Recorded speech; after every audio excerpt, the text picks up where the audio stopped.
welcome to episode 113 of the So Video Games podcast, where we talk about any game at all, including new stuff, old stuff, and anything in between. If we're playing it, we'll be talking about it. Today we are recording on January 7th, 2019.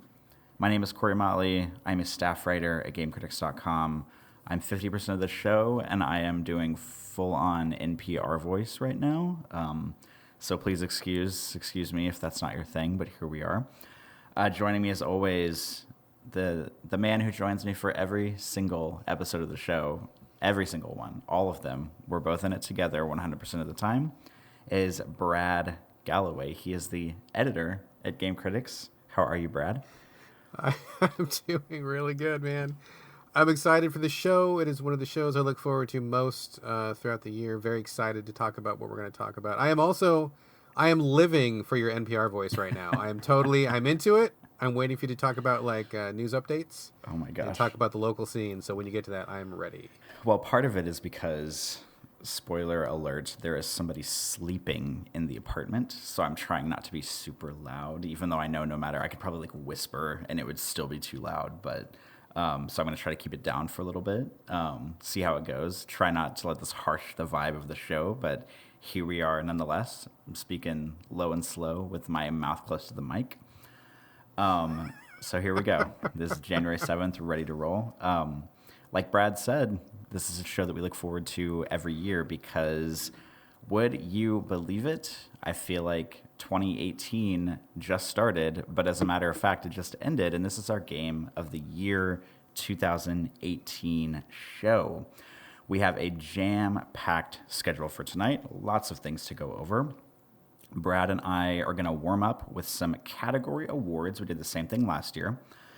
Some of the categories were actually chosen by all of you, by listeners of the show. Brad and I came up with a few. We asked for input. Some of the listeners came up with some, people on Twitter. So thank you for giving us some categories to think about. It kind of maybe pushed us out of our comfort zone a little bit to think of some new things.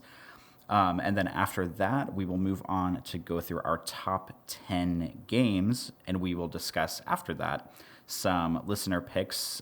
Brad has been putting out the word on Twitter, asking people what their top 3 games were, and then kind of a dud or a disappointing game for them. So we're going to talk about those as well. But before we jump into all that, just some general Game of the Year housekeeping, I think it's really important that Brad and I discuss sort of our ground rules for how we tabulate our games and how we think about the gaming process through every year. Because on the show, if you've listened to the show before, I think we've pretty much done the same Game of the Year format for the past couple of years. We don't do a one single Game of the Year for the show. We don't sit here and debate each other on what should be Game of the Year, what should be top 3 or whatever. Brad and I literally just go back and forth. He does his number 10 Game of the Year. I do my number 10, number 9, number 8, and so on. So we each have our own list, and we just kind of talk through it. It's not a competition. We're not trying to discredit the other person's top 10. We're just giving our own top 10. And then we each have our own individual Game of the Year. But I also want to talk about some of the ground rules on how we sort of go through and choose our top 10 and how we do it individually. How does that sound, Brad? Did I leave anything out? No, we are totally on track. I'm with you. All right, excellent. So I'm going to go first for some of my ground rules. So for me, on my top, I try to keep a running list of every game I play throughout the year. I did way better for the past couple of years. This year I kind of fell off and was lazy, but I'll talk about that in a minute. I only put games on my top 10 list that are games I played and completed if they can be completed, like if there's, a beginning and an end of a campaign mode. During 2018, that came out during 2018, I do not include anything I did not finish if it could be finished on my list. I do count remakes and HD re-releases on my list, but I tend to give them less weight because if I didn't, then Resident Evil 4 would probably be my Game of the Year every year because it pretty much comes out on a new console every year, and that's just not, I don't think that's fair to other games. So I do include them if it launches on a new console that year, but not like heavily, not heavily weighted. I also include games that launched on a specific console for the first time during the year. So, for example, this year, I'm sure Brad's going to talk about this too, but this year we kind of saw this big thing happen where a bunch of like indie PC games that had been out for maybe 1 year, maybe 2 years, maybe more, they started getting ported to Switch. And so for that kind of thing, I would accept the Switch release or the PS4 release or whatever as a 2018 game if I had no way to play it before then, because I know there's kind of a divide between PC gaming and console gaming. So if it like came out on PC in 2016 and then it came out on PlayStation 4 in 2018, I count that as coming out in 2018. I don't know how other people feel about that, but you can just deal with it because that's how I feel about it. I still count it. We do have a category award for best game that did not come out in 2018, so that'll kind of be our like way to address maybe a game that has been out for a year that maybe we didn't get to, or something like that. What else? I feel like that's everything I have to address that I can think of. I'm looking over my notes real quick. Brad, do you have any input on my rules? And if you do or don't, please state your own rules after. You have the floor. The only thing I have to say about your rules is that you have a lot more rules than I do. For me, it had to come out in 2018, and that's basically it. I didn't need to finish it. I don't care if it was released on another platform before. I actually got into kind of an argument on Twitter with someone about that, who was dead set on saying that if a game had come out on any platform in the past, that was it. It was that year. You can't count it again. And I'm like, number one, this is a totally arbitrary thing we do for fun every year. Calm the fuck down. Number two, if I've never played it anywhere else and there's a brand new version of it in 2018, I count it. So that's where I'm drawing that line. That's basically about it. Had to come out this year. And if it was previously released, if it came out in a new version this year, I count that also. And I don't care if I finish or not. I usually do finish them if they make it in my top 10. But I mean, maybe yes, maybe no. Who knows? And that's it. I'm pretty easygoing, and we're just going to roll with it.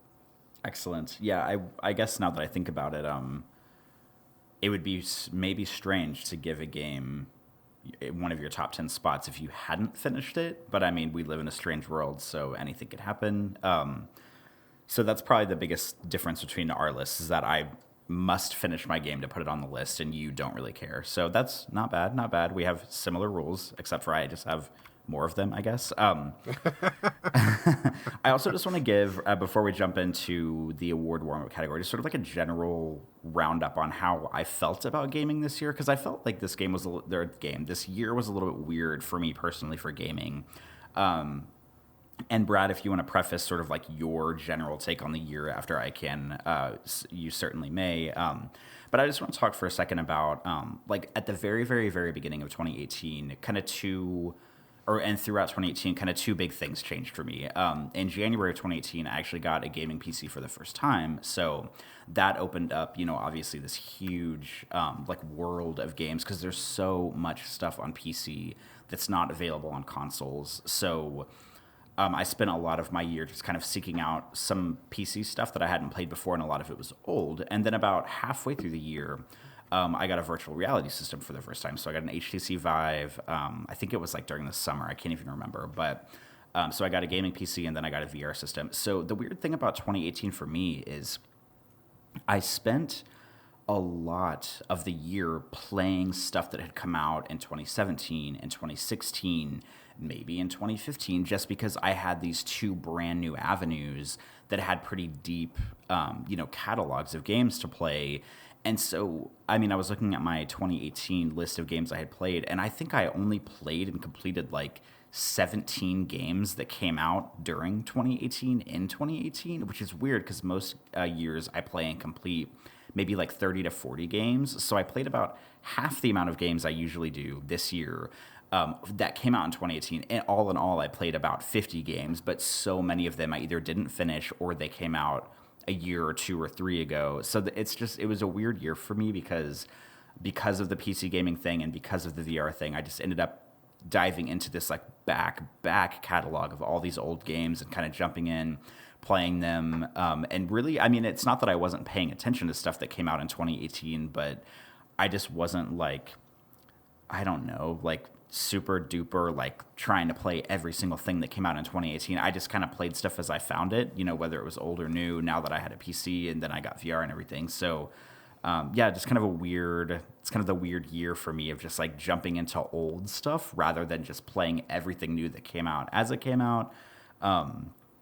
And that's kind of reflected a little bit in my top 10 because I was telling Brad before the show, like my top 10, like I have a top 10 games of the year, but I'm only like really super passionate about like 4 of them. And then everything else, like it's good or it was fine, but I'm not like, my number 10 game of the year, I'm not going to be like, oh my God, this is a game changer that everyone should play. Like my top 4, I really stand by, but everything else, I'm just like, yeah, like it was pretty good, but I could kind of take it or leave it.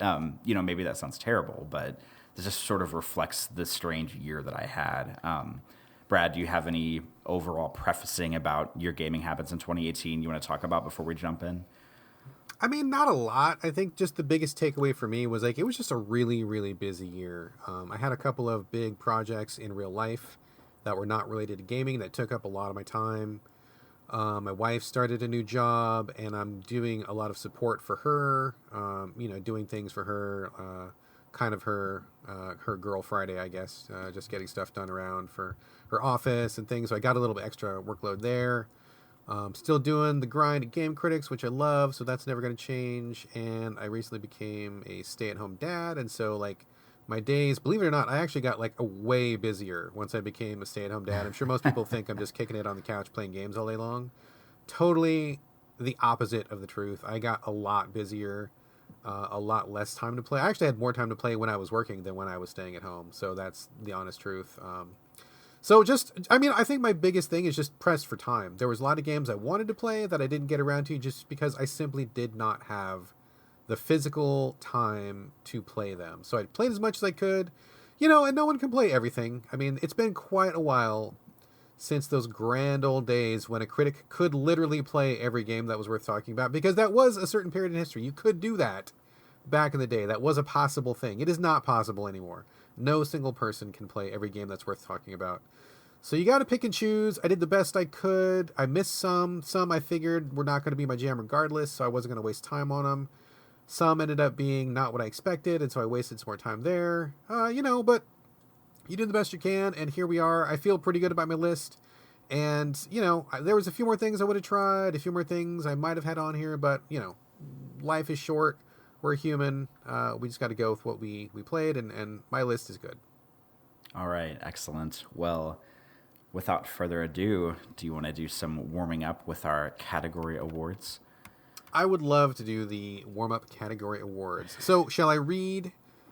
How do you want to do this? You want me to read the award first and then tell mine, or you want me to read it and then you tell yours, then I'll tell mine? What do you want to do? It doesn't really matter. How about I read the category, you say yours, then I say mine, and then we move on? Sounds good. Okay. So the first one we have is the biggest surprise of 2018. Excellent. Biggest surprise was a pretty easy one for me. I choose Blackbird on the Switch. This is a 2D side-scrolling kind of shoot 'em up, which came out of like literally nowhere. The developers, I guess they're all industry vets, but their last game was Million Onion Hotel, which was kind of a weird tile-based, sort of like a Match 3 kind of a thing that was on iOS, and it had absolutely nothing in common with Blackbird other than a little bit of similarity in the art style. And then their very next game is like this amazing side-scrolling shooter, which is both masterfully designed and super stylish and really intriguing, and just like, wow, like where did this come from? And basically no PR beforehand. It just launched. I got a code in my email box, didn't ask for it. It just showed up. Didn't even know what this game was, and it just really blew me away. I really love Blackbird a lot. So totally surprised in the best possible way. Did not see it coming, but I'm glad that it's here. Blackbird is my biggest surprise. Corey, what's yours? I love a good surprise, and that's obviously reflected in mine because that's the award here. But in the vein of being surprised because something came out of nowhere and you loved it is also the theme of my award too. My biggest surprise for 2018 talked about this a while ago, is the game North by Outlands Games. And I know I feel like I brought this game up on like every like 4 shows since I played it. Because like I literally was just scrolling through the PSN store, just looking at new games. There it was. I think at the time it was like $3 or something, like super cheap. The logo tile for it was like this kind of like fiery red with like white sans serif font that said North. And I thought, okay, like, sure, it's really cheap. It's interesting. Like if a game is cheap and it's not on sale, that sort of obviously intrigues me to dig a little bit deeper, because usually stuff is like, $10, 20, 30, 40, up to, I don't know, $100 on PSN or whatnot. So downloaded it. I talked about it a while back. This is actually a kind of a case of some of the stuff I was talking about earlier with Ground Rules too, because I think it came out in 2016 on PC. So it's actually been out for a while, but it came to PlayStation 4, Xbox One, and Switch, I believe, all this year. And I'm really glad I played it, because it's just a weird first-person narrative adventure game, a walking sim, if you will. It's very like kind of like artsy and avant-garde. After I played it, I remember the show. It was either the show of or the show after. I went and looked at all of Outlands games on the itch store, and I played like 4 of them, and came back to the show and talked about all the games I played. And I think it's just 2 guys that develop these games, but they're just like, all their stuff is just really interesting, and it's really kind of avant-garde. And I played it on PlayStation 4 this year, and then I played it on Switch later in the year, and I actually discovered some stuff on Switch that I missed the first time that I played on the PlayStation 4 version. So there was like a little bit of extra, sprinkling on the top that I missed out on the first time. And it's just a weird game. It's strange, but I like it. I like the art design. It's just one of those weird indie games that I just really resonated with me. So that was my biggest surprise of the year. North on PS4.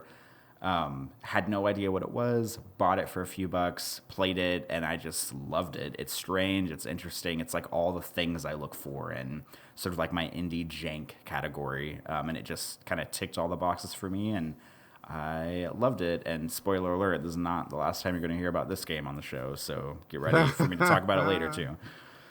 That's what I love about our show, dude, because I love that we're friends and we get along, and it's not like this kind of like douche bro argue session every single time we record. But like our tastes are so different. Like we do have some overlap for sure. Like every once in a while we'll come across a game where we both really like it. But like, this is like our first category, and I feel like the games, number one, couldn't be more different, and I think we like them for different reasons. And it's just I like that this counterpoint, because you're going to bring up stuff that I probably wouldn't bring up ever, and vice versa. So I love that we have this diversity. I'm glad we're starting off in a good way, because I tried North, did not connect with it at all, and I know you really liked it all year, so I'm glad you brought it back up again. Me too. Right. Let's move on to we're going to go from the biggest surprise, which I guess was pleasant surprise. We could have done an unpleasant surprise, but I'm glad we both went in a positive direction. But we're going to go the other direction now for the biggest disappointment of the year. Oh God, it was a big one for me. I think I'm concerned you and I might have the same answer for this, but you go first. I doubt. No, you do not have the same answer. Oh, damn it. Okay. Biggest disappointment for me was 5 years in the making. It was Below from Cappy Games. I was looking forward to this game for so long. I've mentioned on the show, this was one of 2 games that I bought my Xbox One for. I bought my console to play this game because I was into Cappy Games. I had total faith in them. I liked the way this game looked. It was a genre that I like. This should have been my jam. And I fucking hate this game. It is just not... It is not good. It is not good. We covered it on a previous episode. Not going to get into it here, but the art style, I think, is kind of okay, but it's not very user-friendly. It's too dark, and it's hard to see. The game design left me really cold. There's no story. Everything about this game just feels designed to like push players away, and I really just don't understand how it came out the way that it did. And after waiting all this time, it only had to be like mediocre for me to be like, yes, I'm really gonna play this. And it was actively bad. Like I just really can't stand this fucking game. So I'm just really, really, really, really, really fucking disappointed. So there is my disappointment of 2018, Below, and it is a big one. 5 years in the making. Oof. Man. I'm sure you did not have that one, Corey. No, I didn't. But I thought for sure the one I picked was going to be yours. But I'm glad it's not, because we have different answers. But I know this is going to resonate with you. My biggest disappointment for the year was The Fall Part 2 Oh Unbound. God, that is a good pick. That is a good pick. Yeah, I mean it's so disappointing. I literally think it's the lowest game on my like list because I keep my games in like a list of best to worst that I played through the year, even if it goes past number 10. I think this is literally the game I have in my last spot on my list of games I played in 2018 because I mean, you and I have talked about The Fall so many times on the show. You played it So many times. yeah, So like many times. I had never even heard of it, the first one, and the first one came out like 3 or so years ago, and you played it. It's like a side-scrolling adventure game, a little bit of combat, a lot of like kind of strange puzzles. It's a sci-fi futuristic game. I mean, I don't need to explain it. If you've listened to the show in any capacity, we've probably talked about it on the show you listen to. But The Fall Part 2 came out. Just like not nearly as good in any way as The Fall. And The Fall was such a good game. And part 2 was this weird, like, character study about these, like, androids that you had to, like, transport your body into. And I didn't care about any of them. And it was, like, a bunch of, like, bad puzzles. And you're trying to help these android characters. And you're, like, playing in, like, the internet for part of the game. And it's this weird, God, like, yes. Metroid-y, like, really combat heavy stuff, and the game does not do combat particularly well, which was why in the first one it was good because it only did combat like pretty sparingly. Yeah, I just man, The Fall was so good, and then part 2 came around and I was like, wow, we were waiting like 3 years for this. Like, I really hope that they will like rein it in on the third one because I think it's supposed to be a trilogy, and that I don't know, they'll bring it back to its weird story driven sci-fi roots. But I mean, I'm not going to keep my fingers crossed, but I certainly hope that the third one or whatever they do next is better than what they gave us for number 2. I'll tell you, dude, I did not pick this one as my disappointment of 2018 because I knew there was no way it was going to be good because The Fall number 1, it's like a totally self-contained story, even though the developers ostensibly meant it to end on a cliffhanger. I mean, and I guess it sort of is, I suppose, but to me, it felt like the perfect ending to a perfect story. Like, I did not need any more game, and I was honestly curious about where they were going to go after that. Did not picture them going straight into the garbage, but like, man, that The Fall 2 was real bad. So that is a perfect pick. I'm glad you picked that one because that was a really awful game and very, very bitterly disappointing for sure. Yeah, it's like the Matrix Reloaded of video games. Oh, ouch, ouch. It's getting personal now, folks. All right, let's move on to. I'm also maybe concerned that you and I will have the same pick for this one. Most overrated game of 2018. Most overrated game, I bet we probably will. And I'm sure this is where like 30% of our podcast listening audience turns the recording off and just walks out the door Boy. because most overrated game for me this year by a mile is God of War. Like, I just can't stand how many people are falling over themselves to proclaim it as like the next step forward in gaming, some kind of revolution in storytelling.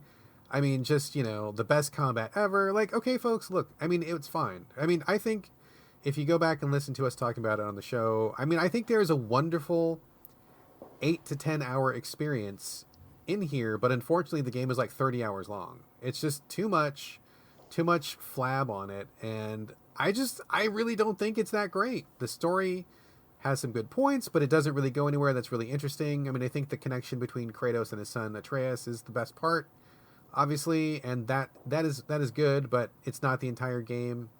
A lot of busy work, a lot of fetch quests, a lot of repeat combat scenarios, a lot of just really boring, just fluff, filler stuff. And the ending just made me roll my eyes like so hard. So it's fine. I mean, it's not terrible. It's not a train wreck, but like, I'm a little bit puzzled why so many people are rating this like their number one game of like ever. So that's my definitely most overrated for 2018.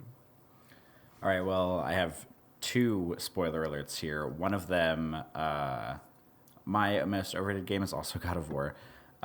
However, that being said, this game actually shows up on my top 10 of the year list. What? So, Oh my because God. I know it's weird because like I think this game is overrated, but I also think it's good. I don't think it's great. I don't think it's fantastic. I definitely don't think it's like a step forward in storytelling or whatever. But I think it's good. And like I said earlier, there's like 4 games on my list that I'm crazy about, and everything else is just like good. And so this is on my top 10 list. So, surprise, you'll hear about this one later too, because I do think it's a good game, but I don't think it's I don't think it's, like you said, the next, I don't think it's a deep, super like, next step forward in storytelling. I just, yeah, it's just so, the hype for this game has been so strange for me in 2018 because I don't even want to talk about it. We talked about this so much, like across like 2 or 3 episodes in the middle of our show, probably back in like June or whatever when this came out. So yeah, I mean, long story short, I think it's good. I don't think it's great, but I also think it was overrated. And I think the amount of, just to be clear, the amount of abuse that Brad received online for simply saying this game is not as good as everybody else thinks it is. And he didn't even review it for game critics. He was just talking about it on Twitter and kind of like airing some stuff about the way he thought. The fact that somebody posed as an industry insider on a social media site, direct messaged Brad and tried to get him to talk shit about the game and the game designers in this weird, like, a defamatory way to, like, turn it around and try to hold it against him. Like, I understand that there's a difference between, like, the game and the fandom, but, like, it's too much. Like, I just don't get it. It's too much, and that game is not. I don't get it. I don't understand how there's that many people out there who would like go to those lengths to like defend a good action game, not a great action game, not a fantastic action game. I just don't get it. But it's amazing. It is amazing to me that you brought that up because I had honestly blocked a lot of that out of my mind. I totally had forgotten that until you said it. But yeah, you are 100% fucking true. People were impersonating people to try to like entrap me online to get me to say stuff that was off color. I actually had to work with Sony to like clear up my good name because they were actually alerting me to people that were contacting Sony. Metacritic got in touch with us because people were trying to get us off of Metacritic, and it was like this giant wave of like anti-game critic sentiment because yeah, like you said, like at the time I just was talking on Twitter. I eventually did write a second opinion review, which is not scored on Metacritic, but it goes up on Game Critics like after the fact. I mean, Mike Susky, not friend of the show, Mike Susky wrote the main review. But yeah, it was crazy the lengths that people were going to try to get me in trouble or to embarrass me or to get me and the rest of Game Critics off of like all these sites, like to disconnect us from Sony, to disconnect us from Metacritic, to get us off of game ranking sites. I mean, people were just like out for blood, and like all we were saying was, yeah, it's a good game, it's not a great game. Which is exactly what I said here. It's not a trash fire. It's not a terrible game. I just think it's like 8 hours of pretty awesome and 20 hours of I could really do without this. So, yeah, man. Oh, man. It's funny like how much I blocked out of that stuff. But now that you're talking about it, yes, that was a nightmare. That was a total... Like I remember coming home every day and like opening my inbox and being like, oh, God, what's going to be in my inbox when I get here? Who's going to have a report for me? Who's going to, like, what's going to happen? Oh my like, God. for a couple weeks, it was fucking miserable. So, anyway. Whew. Enough of that PTSD. Let's move on, shall we? Yeah, so overrated game. Out of here, let's move on to and these are our next 3 categories are actually come from people that listen to the show and from followers on Twitters. So, let me stop you right there for a second. I think we skipped one. On we? my list, I have the best non-2018 damn it. game. Do you have that on your list also? Yeah, I skipped it. Whoops. If I could read, that would be more helpful. Yes. Okay, so before we jump to be fair, not a requirement to be on the So Video Games podcast. We never said literacy was a requirement. So. That's true. We just have to be able to talk. We don't have to read. Yes, sorry. I even talked about this earlier, and I totally looked right over it. The best non-2018 game of the year. So I reckon this is an award for something that we got around to playing in 2018 that did not come out in 2018. Brad, would you like to give yours?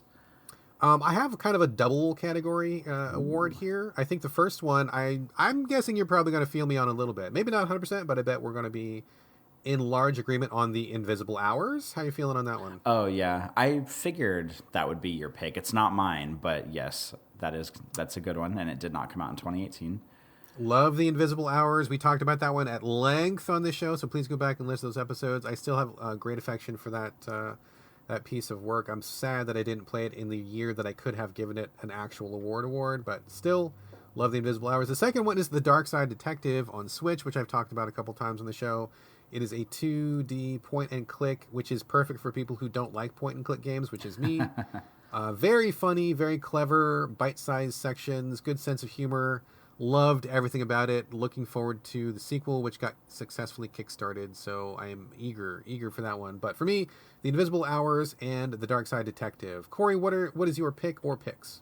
I have one pick. This is also, I mean, this could have gone up with biggest surprise too. Let's just put them together. This is my biggest surprise for a non-2018 game, because in my journeys of playing old games on PC, I stumbled upon during a Steam sale this lovely game called The Painscreek Killings, which is a first-person sort of like detective story. Like you play I think it's like a police detective who there's like this kind of subdivision area, this neighborhood kind of town area that you get to walk around in. It's been deserted. It's kind of cordoned off. There was a murder that happened in a mansion in the back of the town like years ago, and I think they're getting ready to like bulldoze the city and rebuild it or something like that. So basically, it's just a first-person detective story where you have to go and sort of try to pick up the last trail you possibly can to figure out who murdered this person that was living in the mansion, and it turns into this big sort of like it's a lot of like, it's weird because it's a lot of like reading stuff, and like normally I'm not on board for that kind of thing in a game, but I think it's because the game like really upfront warns you about it. It's like, hey, this is a detective story. We're not going to hold your hand. We're not going to tell you where to go. You basically just have to like explore this neighborhood and, read these diaries and, all this kind of stuff. And it just turns into this like twisting like soap opera web of like who did it. And then there's like, maybe there's multiple people that did it. And you get to kind of like uncover all of like everybody's secrets that lived in the town where they live there. And I'm not going to spoil it here, but we did do a spoiler section on this game in an episode a while back. And I mean, to top off, like I literally had like a notebook in front of me, like writing down clues, writing down notes, writing down stuff that I had found, because the game only keeps track of so much of that stuff for you. So it really takes a lot of like alertness and brain power and memory to finish this game. But it also has one of the best endings I've ever encountered in a game. And I don't want to say what happens, but it was just, oh man, like thinking about it now just still like sends a shiver, down my spine. It's such a good ending. So Painscreek Killings, I believe it came out in 2017. Unfortunately, it was not ported to any other platform in 2018, or it would probably be like in my top 5 for sure. But that was my best non-2018 game. That's a good one. I remember you talking about that, and I don't play anything on PC, but man, when you were talking about it, despite the fact that it sounds not at all like my jam, like you really got me fired up for it. Like if it had been on PS4 or something, I would have popped for it immediately and given it a shot, even if I didn't think it was my thing. But the way you talked about it, the way you sold it, was very appealing to me. So that's a good pick. I'm glad to hear that one come back. Yeah, and who knows, maybe one day it will be on PS4, Xbox One, Switch. There's nothing about the game that would keep it from being on those consoles, but it's just the kind of game where it's probably developed by like 5 people, and they don't have the time and budget and energy to port it or whatever. But maybe someday it'll be out on consoles and you can try it.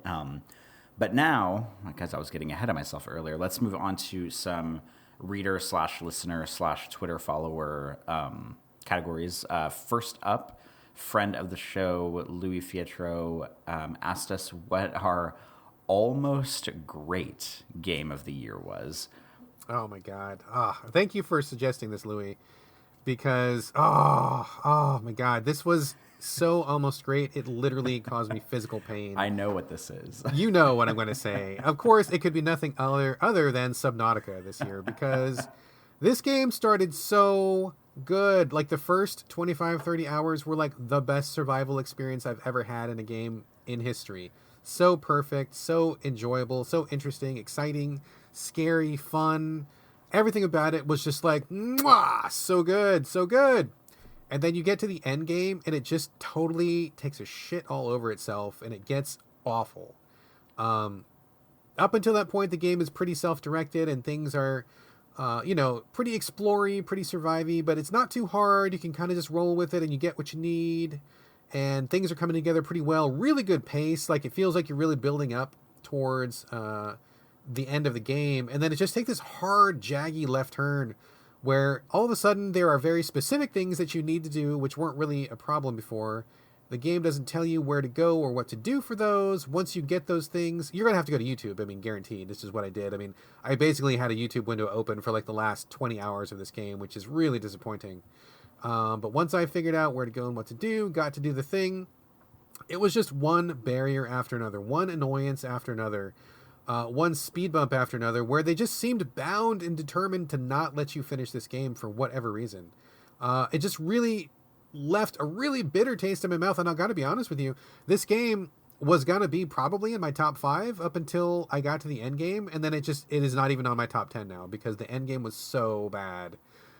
Just really frustrating, really bothersome, really annoying for no reason. Like, no reason. I don't know why they made those choices. I don't know why they did that. But the first 25, 30 hours is like perfection.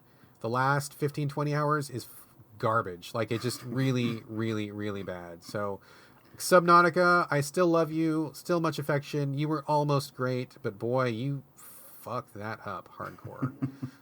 Corey, what was thoughts or do you want to talk about your game? I will just say that stay tuned for future shows because I played Subnautica a tiny bit over the weekend. I will try to play it a little bit more in order to like try to engage in an actual discussion on a future show. So I have played it a tiny bit, but when I say a tiny bit, I mean like 20 minutes, and about 10 of those minutes was me trying to figure out how the fuck to play it in VR because the game is not kind to VR users, and by that I mean it doesn't tell you anything on how to control it, how to do anything, so that was kind of like a slap in the face. But that aside, I'll talk about that later.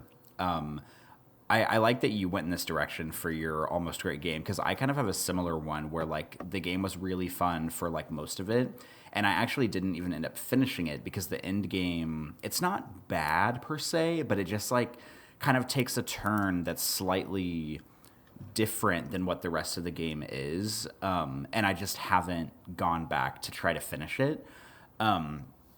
My almost great game is Budget Cuts, which is a VR game on PC. I thought this came out in 2017, but it actually came out in 2018. I was looking up release dates for games I had played on Steam last night, and I'm glad I did because I would not have included this if I hadn't realized it had come out in 2018. Budget Cuts is a VR exclusive game. I think I play it on HTC Vive. I think it's on the other Oculus. I don't think it's on PS4, but I'm not sure.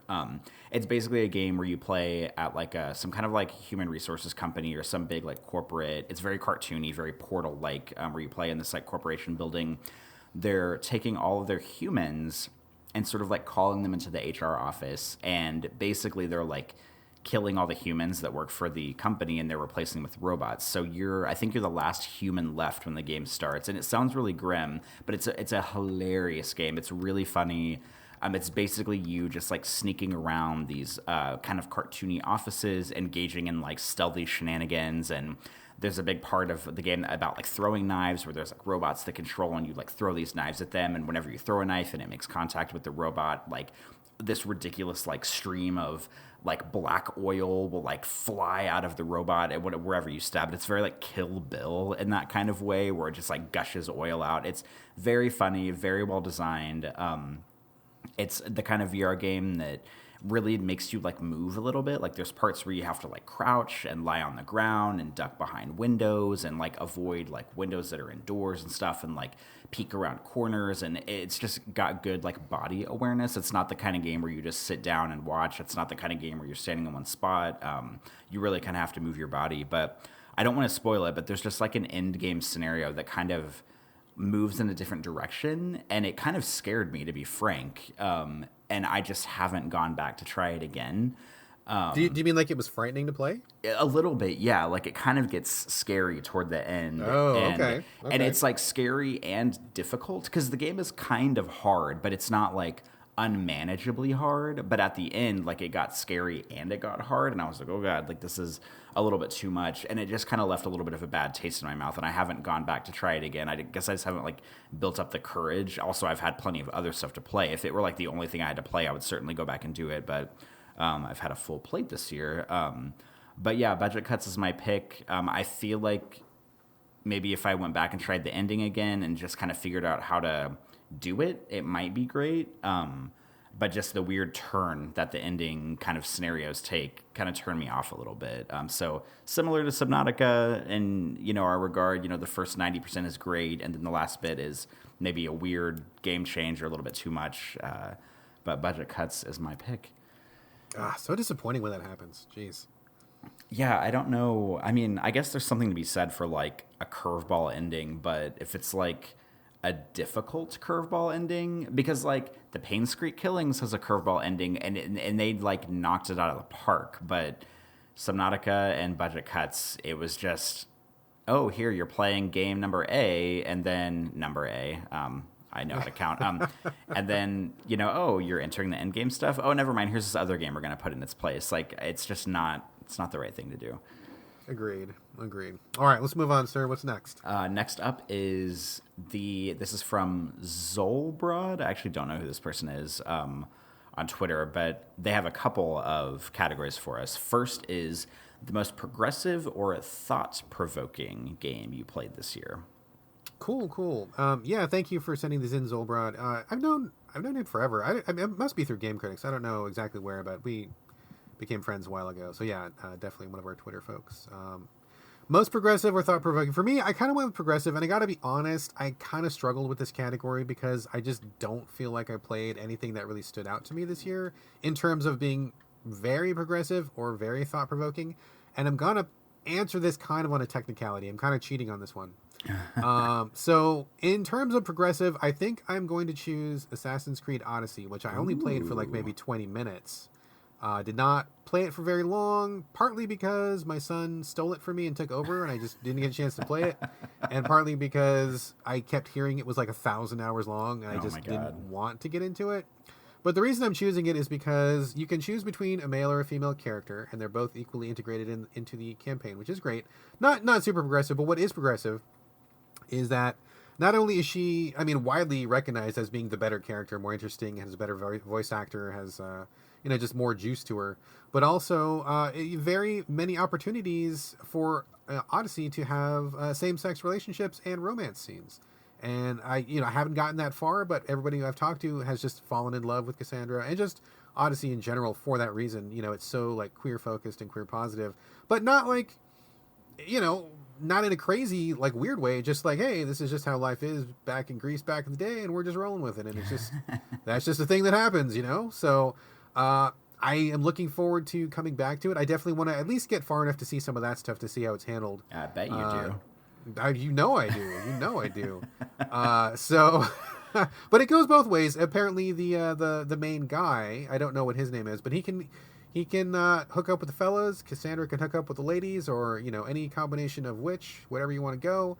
And I think it's cool that a big company like Ubisoft decided to put that in, because it would have been very easy for them to not do that. Nobody would have blinked twice at it, and games would have rolled on as normal. But for them to take that step, I thought was pretty progressive.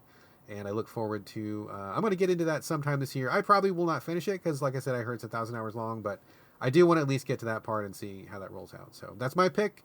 Corey, did you have anything for progressive or thought-provoking game this year? I do have one, and I actually kind of like how I picked mine because it's like kind of completely different than how you picked yours. My most progressive or thought-provoking, and I think I'm choosing it more on the progressive technicality and not so much the thought-provoking, is Florence, the iOS game. Florence, yes. Florence, yeah, and we talked about this on the show way back too. And I think I'm picking this as most progressive in the sense that, not only do I think this is a fantastic game, but I'm picking it as most progressive because this is the kind of game that not only do I think it's absolutely fantastic, but it's the kind of game that I could hand my phone to my mom, who rarely plays games, and she could probably play it just fine. She'd be able to understand it.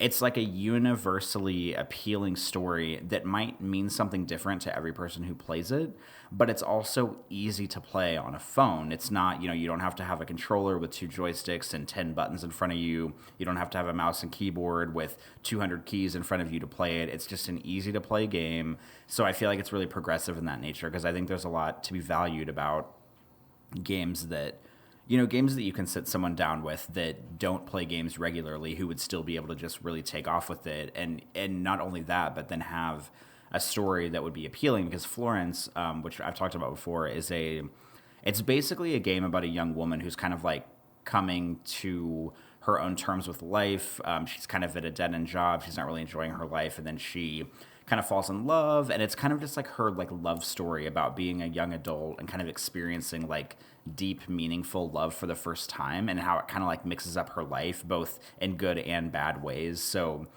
I'm awarding that most progressive just because not only is it a universally appealing story, but it's also easy to play, and I feel like anybody could play this and take something away from it. Let me tag an addendum onto the end of your pick, because I think that's a wonderful pick, and I totally agree with the reason you picked for it. But I want to add something to that, because if you will recall, we talked about this game quite a bit on the show. And not only that, the thing that really stands out to me in terms of being both progressive and thought-provoking is that every single person who played this game had a very different read on what the story was. So like your interpretation of the story was different from mine. We had multiple people on Twitter who like gave their perspectives. I had my wife Gina give her perspective. Every single person thought the story meant something different. And so I think that's pretty interesting in and of itself, because there's no actual like outright dialogue in that game. It's all about emotion, facial expressions, expressing ideas through the puzzles, which are actually pretty clever. And so I think that for a game to be so not only basically universally liked, I don't know anybody who didn't like that game, but to also be interpreted like 1,000 different ways, and all of them are actually equally valid, is I think super thought-provoking. And also pretty progressive too. So I think it's like a double winner for that reason. Yeah, it really is, because because the game is about, like sort of like love and life, it's kind of a game where, whether it means to or not, it really invites you to like bring your own baggage to it. And based on what you've experienced in life, you'll take something different out of it. Unlike a game like God of War, where it's about slicing dudes in half with your axe. Like, none of us have sliced dudes in half with our axes. Like, but we've all fallen in love and fallen out of love, and we've all been at a dead-end job that feels like we're not going anywhere, that feels like we're just kind of going through the motions every day. And so Florence really invites you to bring your perspective into it and then take something out of it.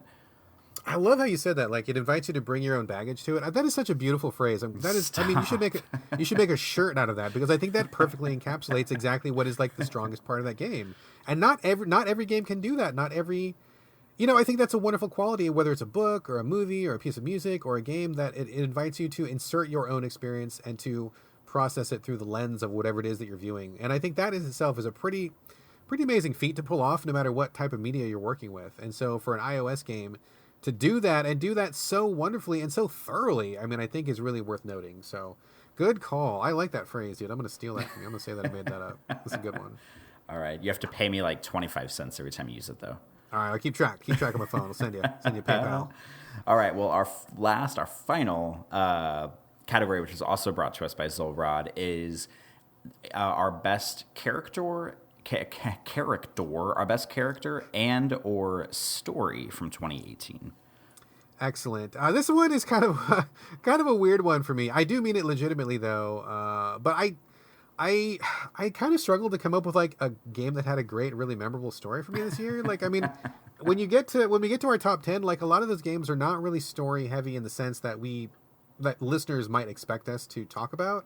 So for me, the best characters and even the story, I guess so, Death Road to Canada. I really loved that game a lot. It's a 2D, kind of a weird perspective, top-down sort of a roguelike, where you and a friend start off in Florida, and you need to get to Canada because the United States is covered in zombies, and you think that Canada will be safe because they have beavers and maple syrup and Mounties and hockey.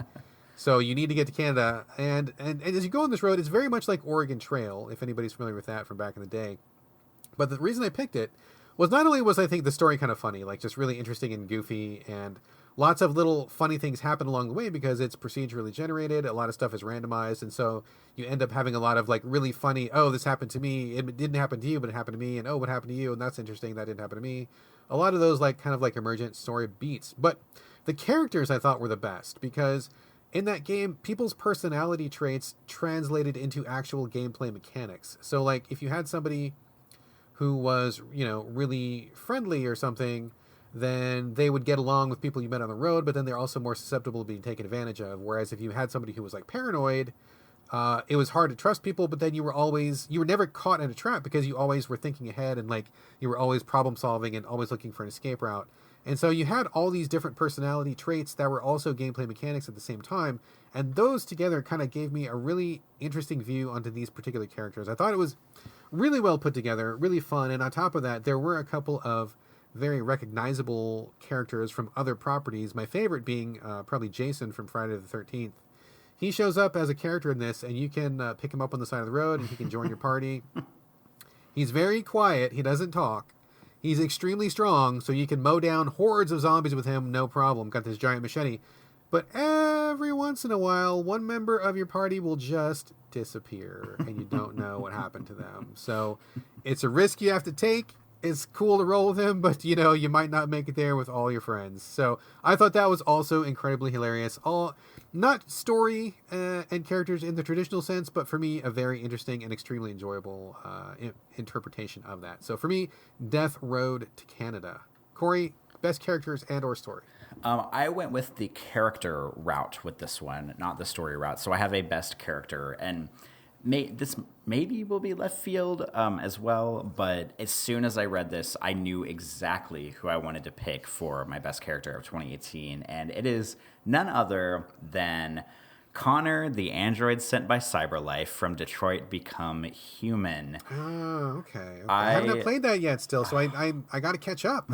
Tell me more. I mean, the game is all right. I'm not going to say it's great. I think it's another one of those games that starts off pretty well and then just kind of gets lamer the more you play it. But Connor is... So Detroit Become Human, this came out pretty early in the year, so I feel like we haven't talked about it in a long time. But you play as 3 different characters in it. You play as... And they're all androids. There's a white woman, a black man, and a white guy. And Connor, who has, like, above and beyond the most interesting story in the game, he is sent by the android company to sort of like investigate defective androids who might be violent or who have murdered somebody or something like that.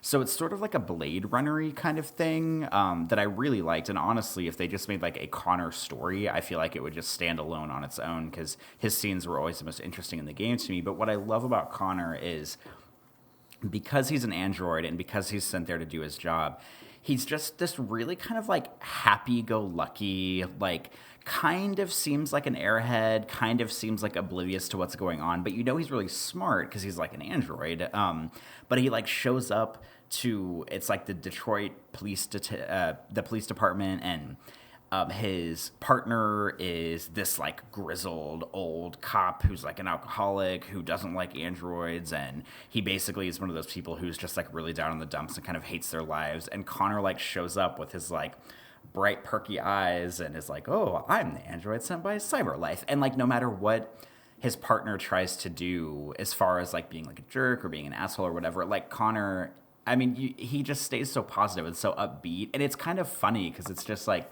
it makes him seem kind of dumb, like those like people who are like so positive that they seem kind of silly.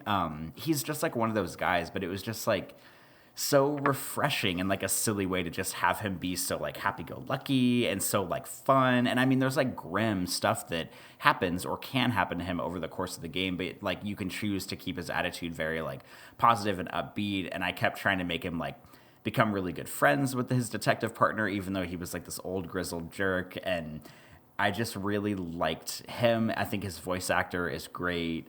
Just the way that he sort of breathed life into that character. He's just a lot of fun, and he's so silly, but I really like him. I think he's a great character, and he has like by far the best story arc in the game too. So that makes it really good too. But as soon as I read this category, the first person I thought of was Connor, the android sent by CyberLife. He is the best.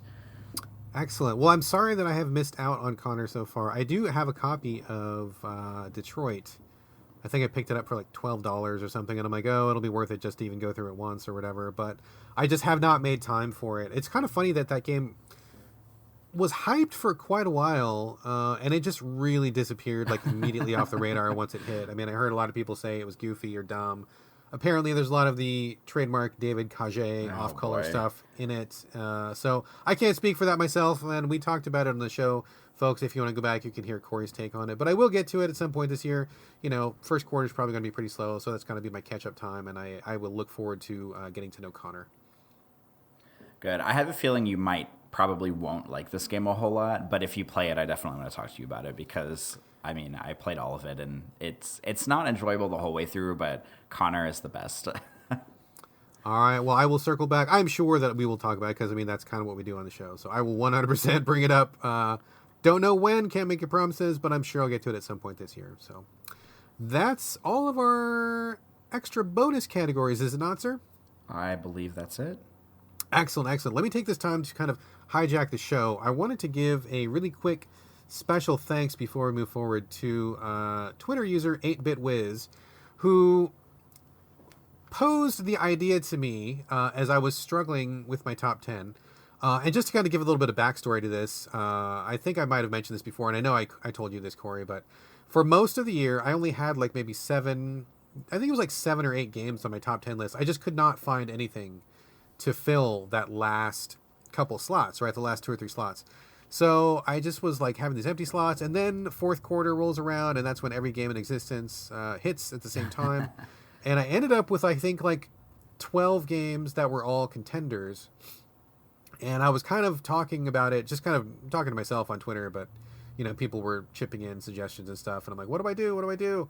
And 8BitWiz was like, you know, fuck it. Just have a top 12. I mean, who cares? It's totally arbitrary, and it's just not, you know, it's not a law or anything. Just do whatever you want. And I'm like, oh, I suppose I probably could do a top 12, and nobody would really care about that, and that would be fine, and I wouldn't have to pay any fees or get a permit. So that was a really great out-of-the-box suggestion from 8BitWiz, so thank you very much for that. Appreciate that.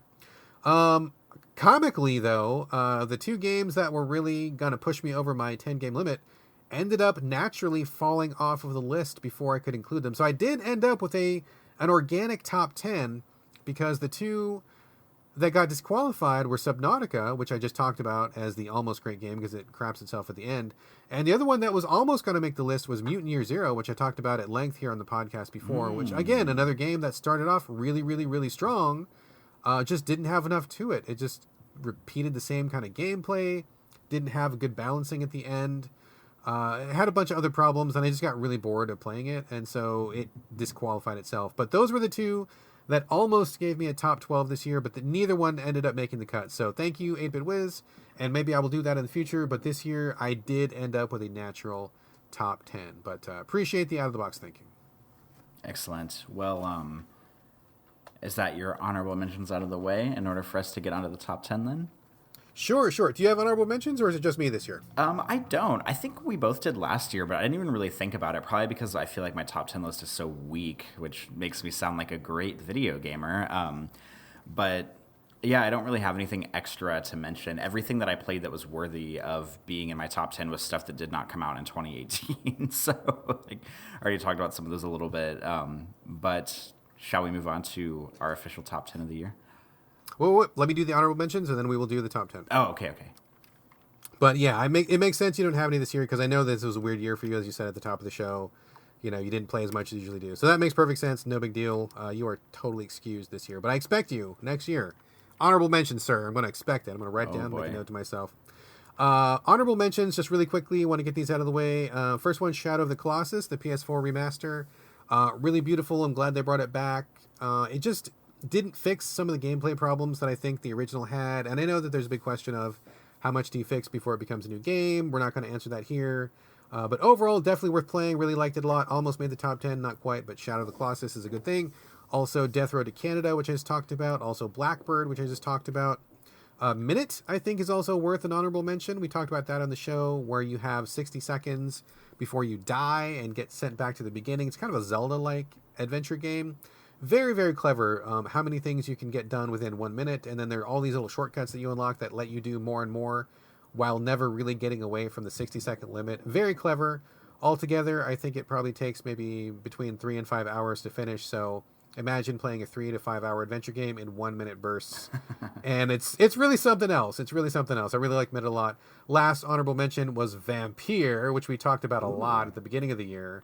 Did not make the cut for various reasons. Probably most of that due to a couple instances of shaky writing, and some of the boss battles were just really very close to being completely busted.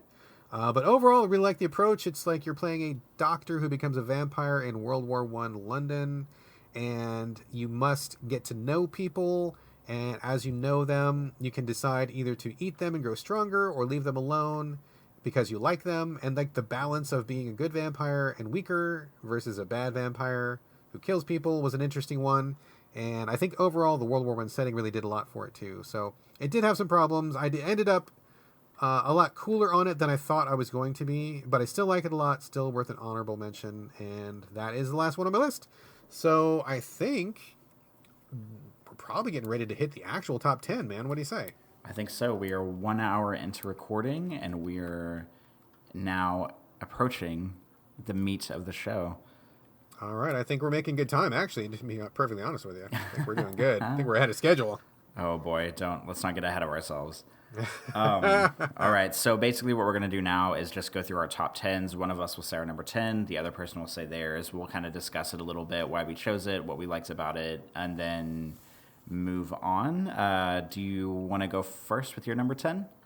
I will go first, but I will throw something out there. I suspect that there is not going to be a lot of overlap with our games. I bet we're going to have a pretty diverse and varied list. But I'm guessing there might be one or two that might be the same. So if I read off one that you have that is higher on your list, for example, I believe that's going to happen right now. My number 10, I bet, is much higher for you. So let me name check it. And actually, I stole this from the Gamers with Jobs podcast, so credit to those guys for this idea. I think it was a good idea. This is not my idea. Giving credit where credit is due. But when I read off mine, if you have it higher, just say that, and then we will both discuss when we get to wherever it is highest ranked. Does that make sense? Ooh, this is good. This is a good... I like this. Okay, yeah, this is good. Okay, cool. Let's do that. And so let's just be, if that happens, speak up, and we'll just do that way. My number 10 of 2018, the first game on my official top 10 list, Hitman 2. Ooh, that's on my list, and it is much higher than number 10. That's what I figured. So we will move on to your number 10, and we will discuss Hitman 2 when we get to it on your list. Yes. Okay. I'm like a little disappointed that it's so far down on your list, Brad. I'm a little sad about that, but we can talk about it later. Oh, God, I feel bad now. No, we're each entitled to our own top 10s. My number 10, I also suspect there will be two games that we both have on our top 10. However, both of mine are not. They're pretty high up, so I don't think we'll encounter that for a little while. My number 10 is PC horror first-person narrative adventure game, Paratopic. Ooh, interesting. Okay, please continue. I would love to. So Paratopic is one of those games. There's like a handful of games every year that just that come out of nowhere that just like make kind of a big splash. And like I'm also thinking about like Virginia was one like a couple years ago that did this where it came out of nowhere. Everybody played it, everybody loved it, and then everybody forgot about it 2 weeks later. And I feel like Paratopic is very, and I mean like I'm sorry, like that's a rude thing to say, but it's game. Dude, you were telling the truth, man. You're 100% dead on. That is not incorrect. Yeah, I mean, I feel like Paratopic is the same way. It's like it came out on PC. As far as I know, it's PC exclusive still. I don't know if console versions are in the making. I think this game was made by like 3 people, so it's really small. It's this weird first-person, looks like a PlayStation 1 game, which I think is cool because it's like dated in kind of like a creepy way. It's not, God of War graphics.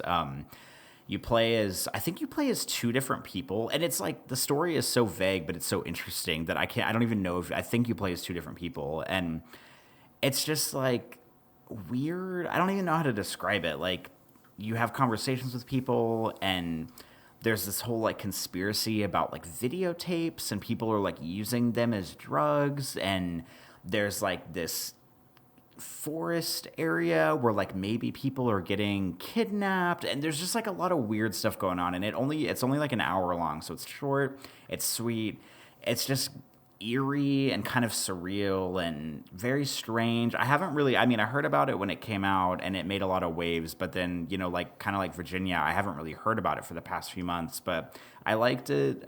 Very interesting, creepy, just a strange little game. Very up there in my like indie jank category. So that is my number 10 for the year.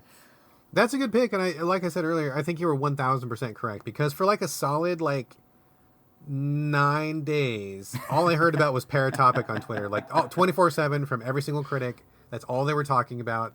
Could not get away from it. Seriously, it was in your face all the time, and then boom, gone. Haven't heard a peep about it since then. So I think you were entirely correct. So Well, good I pick, didn't though. forget about it, so I'm here for the Paratopic team, even though it's my number 10. I don't know if that's good or bad, but it made the cut, so that's good news. Yeah, I made the cut, man. There's nothing to be ashamed of there. That is a great honor. So congratulations, Paratopic team. And if it does hit console, I will definitely check it out. Excellent. All right, let's move on to number 9. You want me to go first? Go for it. My number 9 for 2018 is The Council. Do you have that on your list? Like, no. It's like... No. Oh, not even on the top 10. Okay, all right. That's fine. Yeah, I think The Fall Part 2 is my least favorite game of the year, and I think The Council is one notch above it. Oh, man, that is so disappointing. That is so disappointing. I know why you don't like it, but that's still so disappointing. Okay, let me get to why I liked it then. Number 9 for me, The Council. 5-part episodic Telltale-like series, which was kind of about the Illuminati, sort of, and you play a character who is on this like remote island with all these famous people from actual history. And the thing that I liked about it was because it really turned the Telltale genre on its head. I think that genre has gotten really stale lately. I mean, you know, not taking away anything from Telltale, because they really did breathe some life back into it, but they got pretty complacent pretty quickly. And The Council shows that there is a lot of room to grow in this genre. I mean, they put in an RPG-style skill system. You could level up your character in different ways, and those choices really had like pretty significant consequences. It closed some options to you, opened up some other ones. There were many different endings, and the way that the game quick saved all the time really gave a lot of stakes to it, and so you really were like kind of on the, I mean, for me anyway, I don't know, maybe not for you, but for me, kind of on the edge of my seat about every time I got into a conversation. It was really stressful because it was like, oh my God, I got to get this right, because if I fuck this up, there's no way to undo it. And you got to really use your head. The puzzles were a little bit too hard.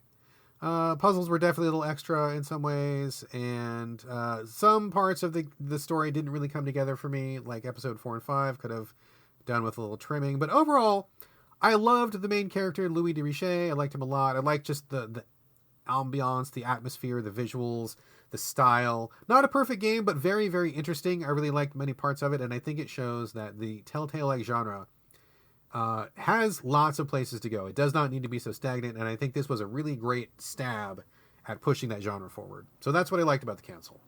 Would you say that Louis de Richet was your favorite individual character of the year? He might have been. I mean, he might have been. If I had to pick one, now that I'm thinking about it, he would be really close to the top, because I ended up really liking him a lot. That's true. Louis is a pretty cool dude.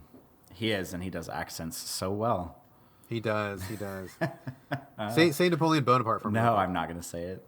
Oh, you said it so good, though, man. I got to put that on my ringtone for my phone. This is good. No, I cannot. I'm not nearly the voice actor that Louis de Richet's voice actor is. Anyway, folks, go back to when we talked about The Council. Corey does this really awesome accent where he says like Napoleon Bonaparte. It was fucking amazing. So go back and listen to that. But enough about The Council. Corey, what is your number 9 for 2018? My number 9. So like, fair warning, there's like quite a bit of like weird indie stuff on my list, which I think is cool because it doesn't get spotlighted a lot in other places. But number 9 on my list is, I just talked about this like 2 or 3 shows ago, is a short VR game called Paul. Oh, yes, Paul. I remember. Who could forget good old Paul? This is a short, I believe it's supposed to be multiple episodes, but the other ones are coming later. I think it's another, I feel like I'm going to say it's about half the games on my list. It's one of those games where I think like 5 people developed it. I don't think it's a big team. But it's just this weird like first-person VR game where you play this guy who's like kind of like prepping. He's like a scientist, and he's prepping to go into space for the space exploration thing. And there's like a chapter where he's in his apartment. There's a chapter where he's in the space station and like like his like space apartment, if you will, and like the way that they handle the sort of like space in the space station maybe go down as one of the dumbest things I've said on the show. Just like really impressed me with the way they like design the level of it. And there's also no shortage of just like weird stuff going on in it. Like it's one of those games that were super up my alley because it's like short, it's narrative, but it's like vague, so you kind of like don't really know what's going on. And I always feel weird whenever I recommend these games because they're the kind of games that I can really get down with. But if I handed this game to like 30 people, I bet 2 of them would be like, yeah, this is great. And the other 28 would be like, what the fuck is this? So it's weird for me to recommend, but Paw, I like it. I think it's really cool. I hope that I don't know how they're funded or whatever, but I hope that these people continue to make more chapters for it and that the story sort of solidifies more as it goes on. So I'm definitely looking forward to what they do next. Excellent. Yeah, I remember you seemed pretty up on that one. I have not tried it. Probably won't get to it for a long time, if ever, but I definitely can feel the love there. So what are we up to? Number 8, correct? Number 8. My number 8 for 2018, Unravel 2. I don't hear anybody talking about this game at all, but I loved it when it came out. This was the sequel to the first Unravel from a team of, I want to say Swedish developers. Here I go again, talking about that part of the world. I can never get away from it. Cannot get away from it. But anyway, this is the game about a little yarn character called Yarny. This time he has a friend who I guess is other Yarny Part 2, whatever. But it's 2 of them together this time, and you go through these 2D platforming action real-time puzzles. But the world is like stunningly beautiful. Like it's almost photorealistic at times, and they're out in like the woods and these rivers and like they're near animals, and it's so gorgeous looking. It's really stunning the way it looks. But the best part, and the thing that I think is really interesting, is that while the story was kind of a fail for me, like they tried to do this evocative emo sort of a thing, it just did not connect with me on any level. But the gameplay was so cool because you could play it alone, which meant that you controlled one Yarny at a time. They're actually connected by the same piece of yarn. So like if there's like one Yarny, and then there's a little piece of yarn hanging off his back, and then that one goes up and it goes into the next Yarny. So they are basically one long giant piece of yarn, but it is twirled up into 2 separate characters, if that makes sense. So you're controlling both at the same time. If you play this game by yourself, you control them either back and forth, and the controls were really spot on. It was very easy to switch back and forth and to get them to do what you wanted to do. They also included like a lot of having one person hold while the other person swung. You could also combine the 2, like twirl all the yarn together to put them into one Yarny if that was easier to control for certain parts, which was brilliant. And the thing that was really staggering was like it was so easy to do that as one player, but you could also play it just as effectively with 2 players. I played through the entire campaign with my wife. We each had one Yarny the whole time, and it was a very different experience. Like controlling it with one person is much different than controlling it with 2, but it was like both ways were really interesting and really fulfilling. And they both pose like slightly different challenges because with a partner, it's about communication and teamwork and thinking about things on the same level. When you're with by yourself, then it's like managing 2 characters on your own. What is the proper sequence of steps? Not an easy thing to do. I really can't think of many games that have ever done it in general, and also not nearly as well as it's done here. So staggeringly beautiful in terms of graphics, really great gameplay, very fulfilling to play. I enjoyed Unravel 2. From start to finish, and this is one of the very few games where we did everything in it and just totally like front to back did all the challenges, did all the extra stuff, and we just really had a great time doing it. I don't do that very often, but this one was just a joy to play. So I had nothing but good things to say about Unravel 2. And I had totally forgot that I didn't play the first one, I didn't play this one, but I forgot that it came out this year. So right you are about people not talking about it, because I totally forgot about it. It is utterly forgotten. It was forgotten about a week after it came out, which is really a shame. But yeah, I think more people need to play Unravel 2. Anyway, Corey, what is your number 8? My number 8, another weird indie one that was developed by like one person. Welcome to Hanwell, which... Oh, Welcome to Hanwell. Yes, Welcome to Hanwell, which you put in a massive amount of legwork just to get this game for me, because the developer is some like film director dude who like is hard to get a hold of, and apparently he like just like decided to make a video game once and then just kind of like never really did anything else with video games. So thank you, first of all, for that. It came out on PS4 this year. I think it came out on PC last year, if I'm not mistaken. But it's basically like just kind of like an open world. And by open world, I mean it's kind of like a city that you're in, this weird kind of futuristic-y city that like seems to be like oppressively in a rundown state. And it's kind of like a first-person monster game. Like it's kind of Silent Hill-esque. Like you wake up in this morgue, you leave the morgue, you kind of explore the streets.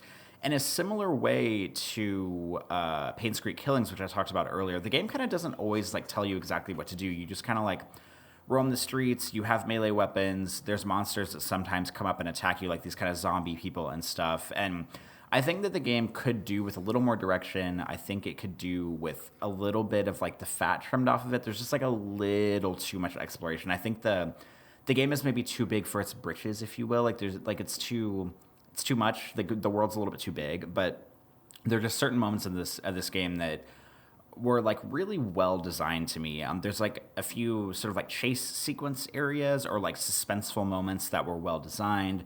There's a few levels where you enter these houses, and it kind of reminded me, oddly enough, and I talked about this when I talked about it on the show, the Friday the 13th game on NES that came out like 30 years ago. Oh, Because God, there's yes. just like rows of houses in these areas, and sometimes you can walk in them, and like you walk in them, and like there's one that's really this weird kind of like Stanley Kubrick looking, like sort of like designed apartment, and like you don't know if there's something in there that's going to attack you, so you're like cautious about walking around. And there's these weird like mirror ornament things on the walls, and it's just like there's a lot of weird stuff going on.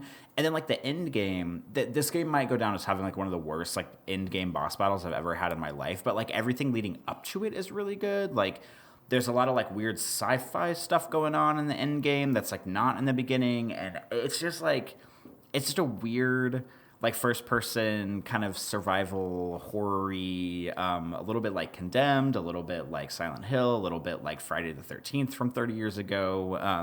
I think it definitely could be a little bit tighter, and it's definitely janky. Like there's some weird broken stuff going on in this game. Like you can't take your melee weapons into certain buildings, so you have to drop them on the ground before you walk in. But then when you exit the building, the melee weapon just disappears, and you have to like roam the streets to find another one. So there's just like little weird stuff like that. But for this game to be designed predominantly by like one dude, there's some really impressive sequences in here. There's some really beautiful sequences in the game. Some stuff that like when you go into it, I mean, I'm guilty as charged of thinking about this a lot when I play games. Like if I play a game that's developed by like 1 to 10 people, you know, I just like expect it not to be as polished as it is in certain places. Sure, which is reasonable, very reasonable. But like this game had areas of like really surprising polish where I would walk in a room and there would be this like extravagant like a light sequence in front of me, or just like something that was really interestingly designed. And yeah, and I just I liked seeing those areas of like really well polished game. Because it was kind of, I mean, I wasn't expecting the game to be shit because it was made by one person, but like whenever it sort of like exceeds your expectations in different like compartmentalized areas, it really like lets the game shine. I mean, there's a lot of really great lighting. There's a lot of really grim atmospheres. A few chase sequences that are pretty scary, but it's not like an Outlast game where the whole game you're like running and hiding from shit. Like there's just a lot of downtime exploration, which I value because I don't like, you know, games that are all about shit chasing you and all about, you know, not being able to defend yourself and that kind of stuff. So, you know, it stays pretty well balanced.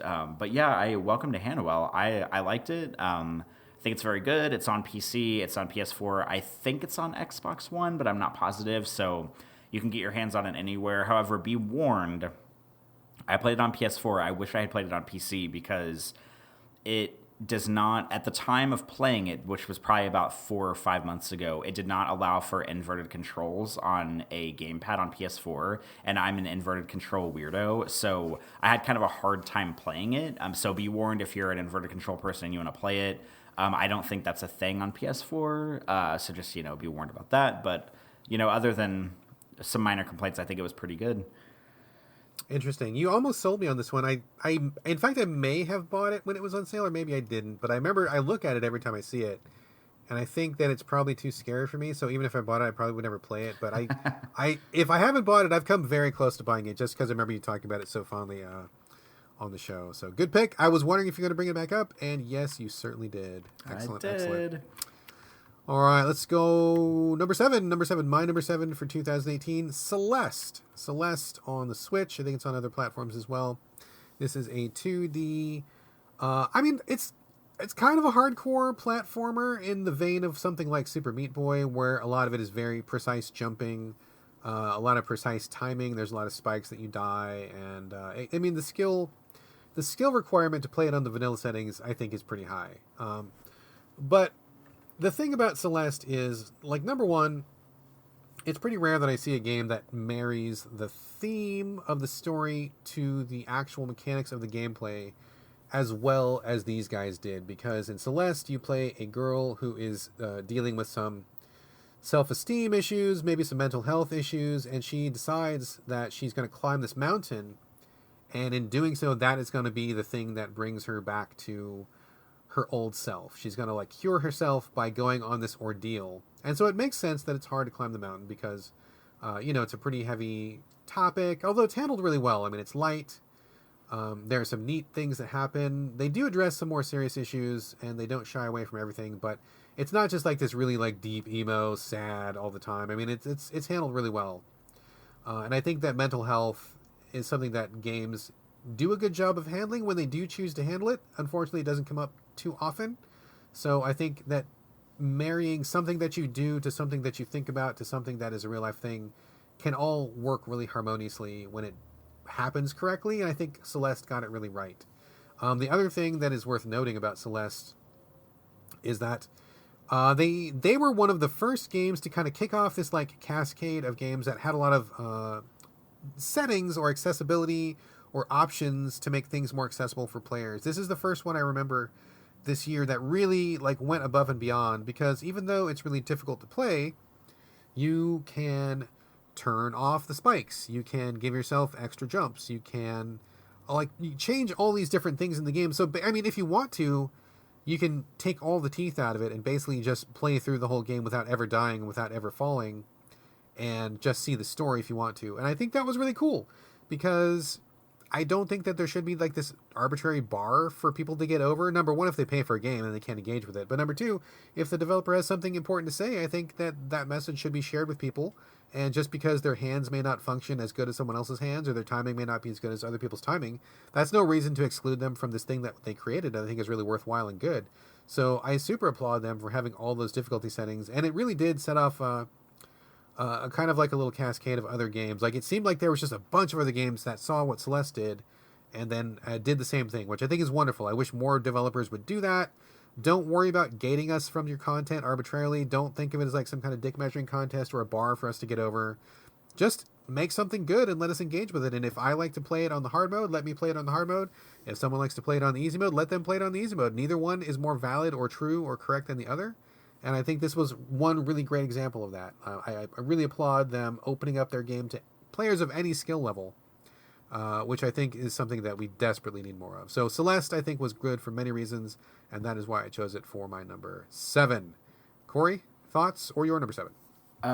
My thoughts are, I am interested in this game solely because I still haven't played it, but solely because of the whole, like, difficulty and handicap settings thing. Because anytime I hear about a game that is that, like, the first, like, if somebody describes a game and one of the first 3 things out of their mouth is, oh, it's really hard, I immediately don't give a fuck about it. Like, if that is your thing, if that's, like, the tagline of the game that people run with is, oh, it's really hard, you have to play it a lot, it's a lot of trial and error, blah, blah, blah. Like, I'm not in it for that kind of thing. That's why I don't like the Dark Souls games. That's why, I mean, try as I might, I just can't get into games like that. But knowing that they've done this whole, kind of adjusting difficulty, kind of handicaps on or off kind of thing, really makes me interested in playing it. This is the kind of game I might pick up whenever it goes on, like, a super sale in a while, like maybe on Switch or something, and solely because of the difficulty level thing, because I'm not here to bang my head against a wall for 10 hours just so I can say, oh yeah, I beat it, look at how big my dick is. Like, that's not me at all. So I really applaud them for doing that and sort of, like, in a way, like even though it's kind of a small indie game, like setting an example for the entire industry at large that this is something that we should be taking more seriously, whether it's as soon as the game comes out or in post-release patches that sort of lighten up the difficulty overall. Because a lot of AAA game, even like big AAA games, have done this. Vampire did an extra easy mode a few months ago. I think Spider-Man on PS4 did like an easier mode. So yeah, like even the big dogs are taking note of this kind of thing, and I think it's really important, and they're setting a good standard for the industry. Agreed. Love All Celeste. right. So what is your number 7, sir? My number 7, here it is. Number 7, God of War. Oh God. Despite all of the things that we've said about this game, I still think it's good. I cannot turn a blind eye to the technical prowess that this game is, because it is honestly, I mean, and I played it on a PS4 Pro on a 4K TV. It's honestly one of the best looking games I've ever played. I can't deny that. I can't deny the technical artistry. I can't deny the world that they've built. The action is good enough. It's not amazing, but it's, I mean, because this is the kind of game that I'm usually not in for, but I played the whole thing. I didn't enjoy the whole thing, but I didn't want to give up on it. I wasn't actively hating it. I was just sort of actively hating the fan base that it nurtured, if you will. But I think it's a good game. I mean, obviously, I don't need to sit here and be like, oh, of course God of War is good, because it's winning like every Game of the Year award ever from like every outlet ever. So obviously, like, this game doesn't need me to carry it around and like, champion for it. But I do think it's good, and I can't, even though it was disappointing, and I don't think it's, the next best thing since sliced bread, like everybody else is saying, I can't deny that it's a good game, and it's on my top 10 list. And I mean, for all of the technical reasons, for the sort of like the beauty of the world, a lot of just the weird, like, oh, you're walking in snow and it moves so realistically. I know that's like a really dumb thing, because we don't usually harp on graphics on the show, but I mean, I can't turn a blind eye to that. And I do think God of War is a good game. I stand by my decision to have it on my top 10. A lot of people are probably not going to be pleased about everything that I have above it, but I think it deserves a spot, and it is my number 7. And going forward, I never want to talk about this game ever again, so we can just leave it here. It's number 7, and that is that. Well, I stand by your decision to have God of War on your list. And it's not like I disagree. Like I feel like I came on kind of strong earlier in the show. So I do kind of want to circle back a little bit. Like I said, I think 8 hours of it are great. I really do. I mean, speaking of graphics, I mean, you're not wrong. When I turned on the game for the first time, and I was just on a standard PS4 on a regular TV, not even like a top of the line TV or anything. I mean, seeing Kratos' model was pretty breathtaking. Like, wow, he looks like amazing. And the world, I mean, I don't like the way it is designed and like how many hallways it seems like it is, but like just looking at it, the way that it looks is pretty stunning. I mean, there's definitely a lot of serious artistry happening. I mean, the fact that they even tried to do anything with Kratos is, I think, pretty amazing. Because, I mean, prior to this year, he was like angry, and that's all he was. Maybe like a wee bit of sadness, but basically like 99.9% angry. And what do you even do with a character like that? So for them to even attempt to do something to humanize him a little bit, I think is definitely worth noting. So I do want to applaud them for that. And also, fatherhood is a thing. I know people are like kind of like having this like backlash against the daddening of video games or something, but I think it's valid. I mean, a lot of developers are getting older. I think it's good that we are covering more than just the teenage protagonist in every JRPG. Talking about parenting in video games is, I think, something that is worthy of a lot more exploration. So I'm glad that God of War tried to do that. And they do have many good moments. I don't think the story overall really hit with me, and I don't think that it's as strong as it could be. But there are many really solid moments of Kratos and Atreus talking. Like when they're in their canoe is some of the best moments, when they're just talking and nothing's going on. They're kind of just having a little fat chewing session and telling stories and stuff like that. So that's pretty good. I mean, there's definitely good stuff. Like, I don't want to sound like it's garbage. It's not garbage game. It's not something that I hate. I don't hate it. I just, as we said earlier in the show, I think it's wildly overrated, and I think it's getting a pass on a lot of things that it could be rightly criticized for. And if other people want to pick it as their game of the year, that's totally cool. It's no skin off my nose. No hate for me. But for me, it was a pretty far way off from being game of the year. But still, yeah, not terrible. Not in my top 10, but not terrible. I just think it is wildly overrated. So there we go. There we go. All right, moving on, and I'm right with you. We never have to talk about God of War again. That's totally fine. We're just gonna let it lie. This is the last ever appearance of Kratos on the So Video Game Show. Right here, you heard it. You heard it here first. Okay, number six. Monster Hunter World. Monster Hunter World. I kind of went back and forth on this one. It was higher for a while. It was lower for a while. I'm pretty mixed on this. But I think the thing that I want to celebrate with Monster Hunter World is that it really is the next step. It is the legitimate, full next step that Monster Hunter as a series needed to do for a long, long time. They got really comfortable by being on handhelds. And lest people forget, this actually started off as a console game. The very first Monster Hunter was a console game. It was not a handheld game. So this series has gone back and forth from console to handheld and back and again. And, so I've been with the series basically since the start, more or less. Seen the ups, seen the downs, played all the games, finished all the fucking games. So I've put in my time. And this was what they needed to do. It needed a kick in the ass. It needed to move forward. It needed to get out of the rut it was in. They had nowhere else to go on handheld. They were just kind of cannibalizing their own content, redoing the same stuff they had already done many times. It was getting really stale, and they hadn't opened it up to new people. And I just, as someone who has played this series for basically the entire time it's been in America, I just had this feeling in my heart that, like, it could be bigger, it could be better, it could be more open, it could have way more fans, it could be more of a thing if they would simply, like, do things that needed to change things, open it up, make it more accessible, make it, look better, have easier ways for people to get into it. And that turned out to be true. Monster Hunter World is one of Capcom's biggest selling games of all time. The most successful Monster Hunter. It's, got the biggest fan base. I mean, it was a legitimate sensation. I mean, for at least a couple months, it was all people in my circles were talking about. And I still, even after all this time, still see people regularly talking about it, talking about the new quests, talking about the free DLC, talking about, whatever new weapon or gear they got. So I think it really made an impact, and I think it's here to stay. There's going to be a brand new, gigantic update to the game coming this year, which is basically like a sequel that you don't have to buy another game for. You just add it on to what you've got. So I think that's going to, like, keep the juice going, and people are going to be even more invested in it. It's not perfect. I don't like the westernized art style. I really dislike it. I am much more a fan of the traditional Japanese flavor that the game has traditionally had. I don't like the westernization. I think it looks dull and drab and really unappealing. And for me, Monster Hunter fashion is like a really big part of the game. It's like one of the things that's the best part about it. Like getting a really cool piece of armor or a really awesome weapon and showing it off to your friends is like one of the best things. And I just don't really feel that very much about this game. So it loses a lot for me. Also, I think the online is kind of insane. There's a really cool SOS system to get people together in a hurry, and that's awesome.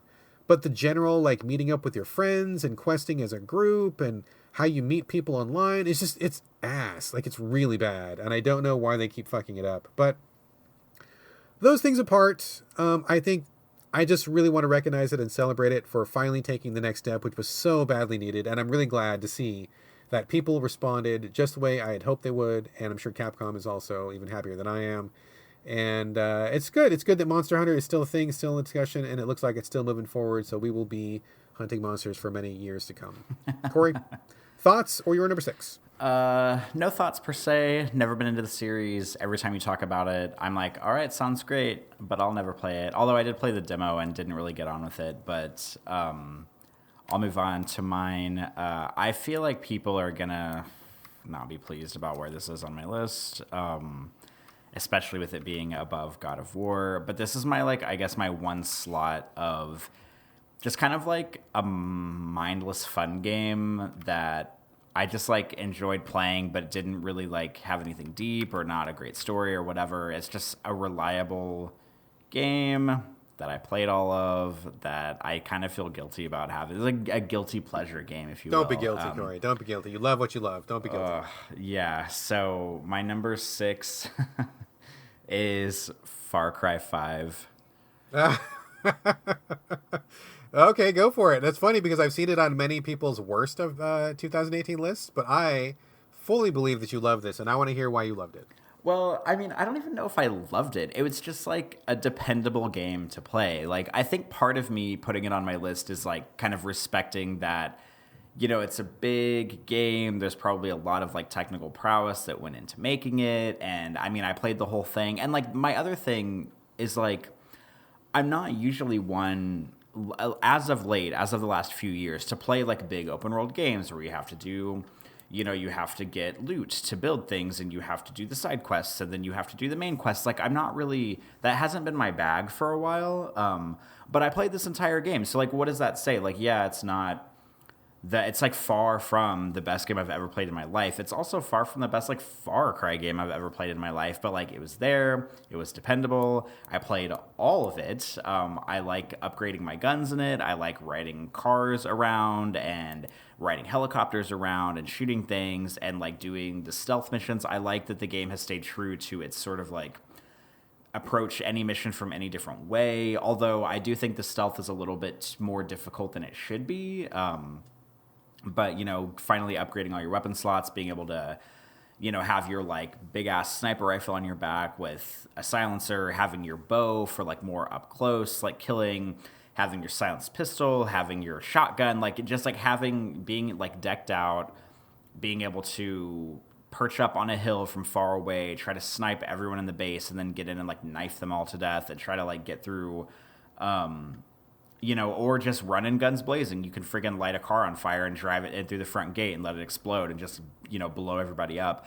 I don't think Far Cry is perfect. I think Far Cry is super, super, super overdue for like a mix up to the game formula. I'm not sure if Ubisoft is ever going to do that because the next one that they unveiled basically looks the same as this one, except for it's going to be in like a post-apocalyptic setting. And I don't think that's enough to like really, lift it off the ground or whatever.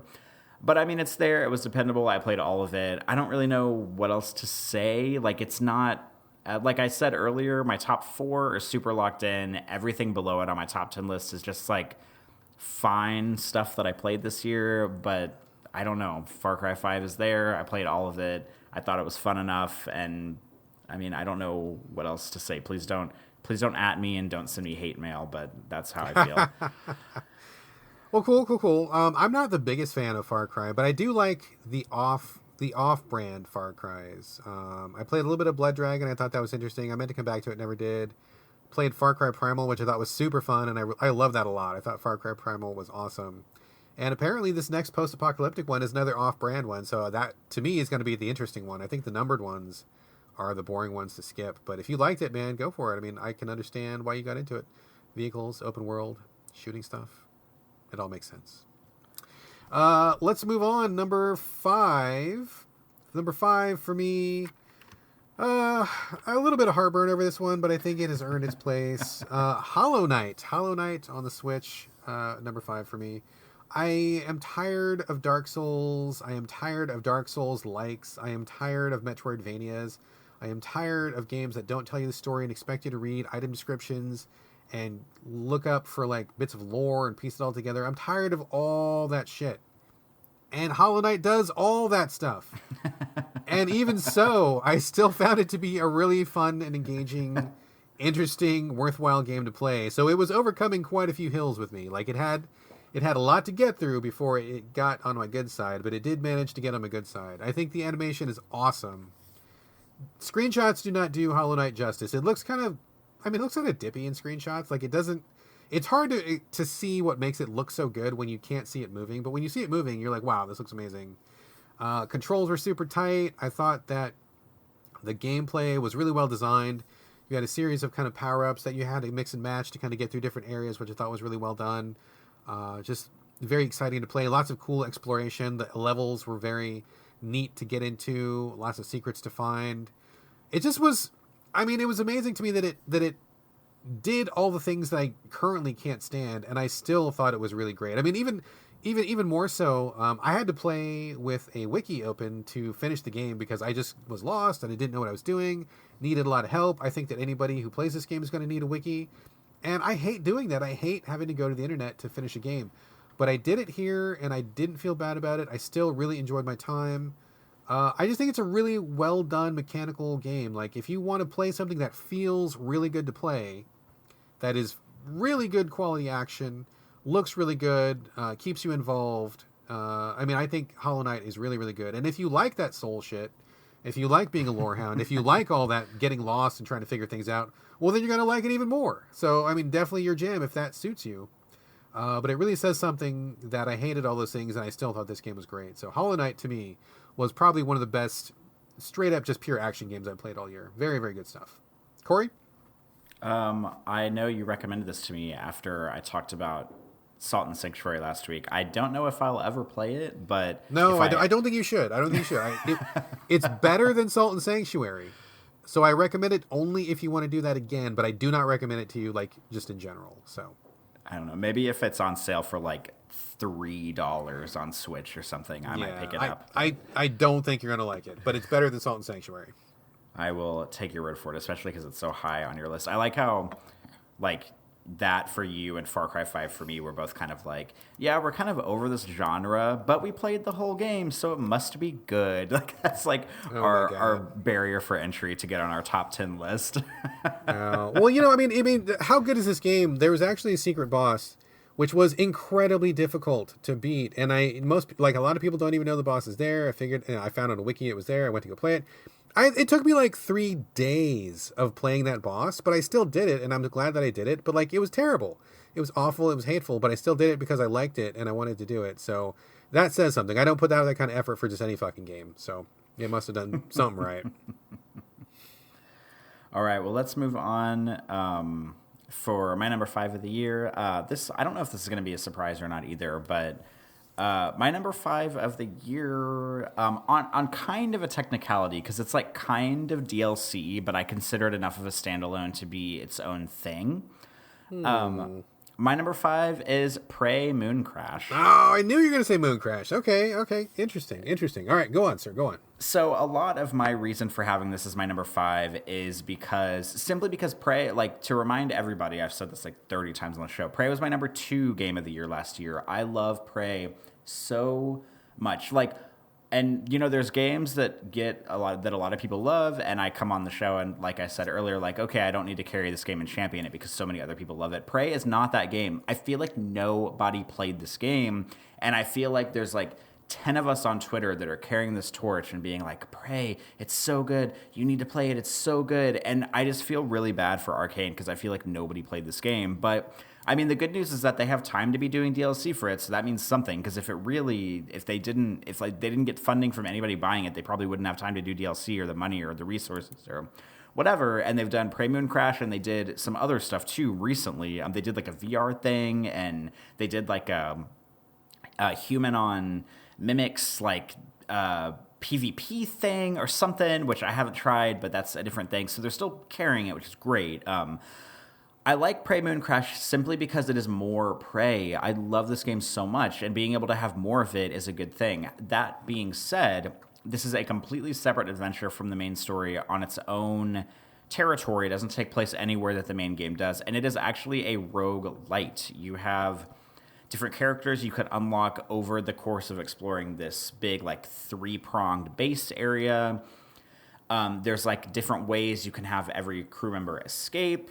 If you die, your character dies permanently, and then you can restart with another one of the characters if you have them unlocked. And in roguelite fashion, you can go back to that character, the dead character, pick up the stuff, and then keep going. Every character has their own unique abilities, and you can upgrade them, but the upgrades stay even if you die. So that kind of gives it more of an edge that's up my alley. Ultimately, I didn't like Prey Moon Crash as much as I would have liked, because I would much rather have just a 5-hour standalone adventure, sort of like how Deus Ex Human Revolution had the Missing Link DLC. That was a totally standalone 10-hour adventure that was everything that made Human Revolution great, but just sized down into this perfect little package. I wish they would have done that for Prey and had given us, just basically more of the same.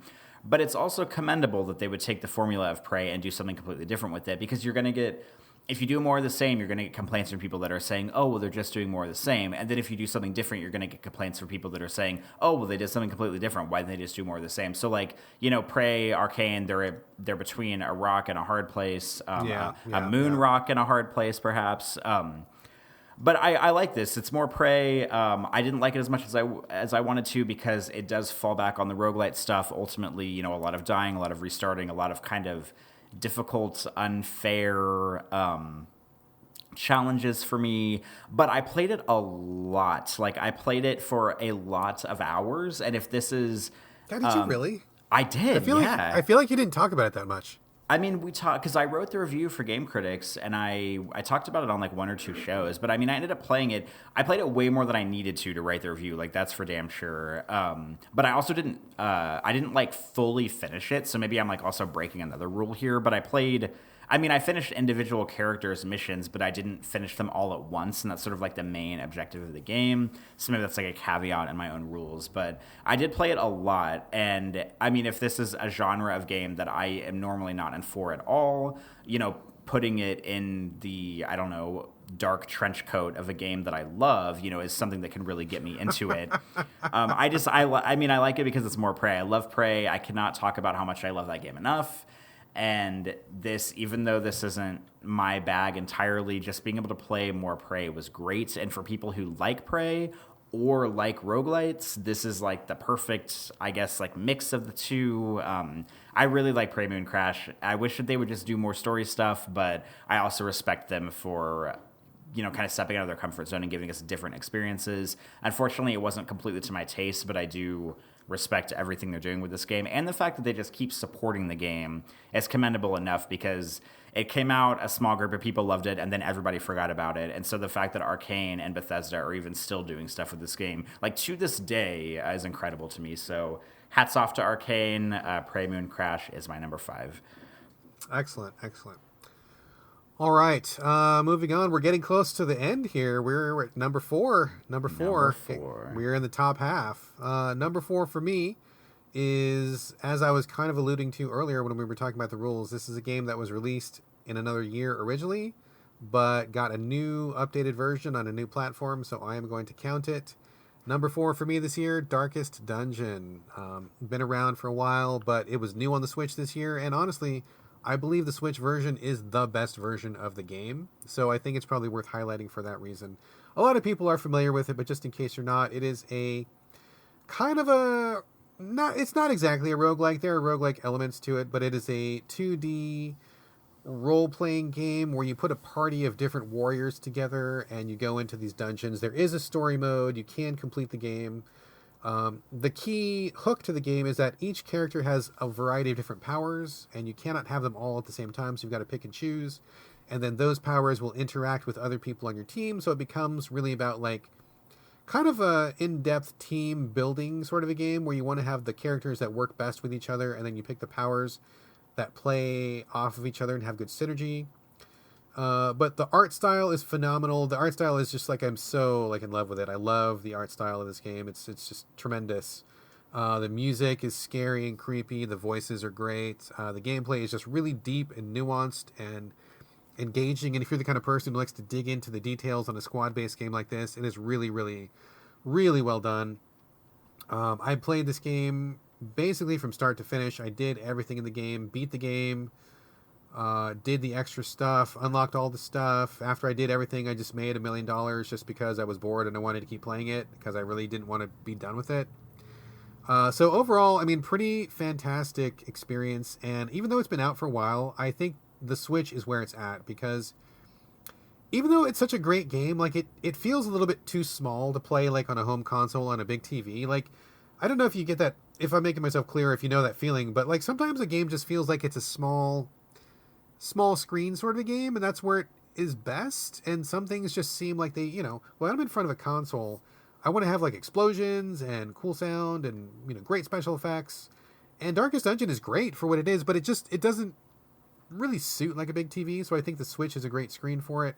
The developers also put in new difficulty levels. This is another example of the developers putting in an easier difficulty level, which I think was very necessary.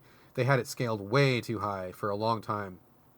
It was pretty It was pretty sadistic for many, many years. So I'm glad they dialed it back a little bit because, again, like those other games you mentioned, it's a wonderful game. There's a lot to love here, but I don't think that suffering every time you play it is really serving a purpose. I mean, I think that it can communicate its dark themes, the oppressive feel of the game, the challenge, but it doesn't need to be soul crushing every time you play it. So they did some tweaks to it. They added some new DLC, added some new characters. I think the Switch is just where it's at. I put in like more, I mean, probably like 150 hours on this game and did basically everything. So I love it to pieces. As we mentioned on the last episode, I think I own this game like 5 times. I bought the art book. I bought the diorama. I have a shirt. I have a hat. I think I have a poster. I think I should have made a mug. I forgot to make a mug, Corey. I gotta get a mug. But I love this game. This is one of my favorite games like of all time. So Darkest Dungeon for me, number 4. Not totally perfect. There's a few little things I would like to tweak on it, but best version of an awesome game, and I love it so much. So that's my number 4. Corey Motley. My number 4 is, we can keep this short because I've already talked about it. My number 4 is North. I've talked about it at length on the show several times over. I already talked about it earlier. I don't really know what else there is to say about it other than, short first-person exploration game, kind of obtuse, kind of weird, got a lot of interesting visual imagery going on. If you say the words artsy game, this might perhaps fall into that category, although it's kind of silly, but it's just something that is easy to say. But North, my number 4 game of the year.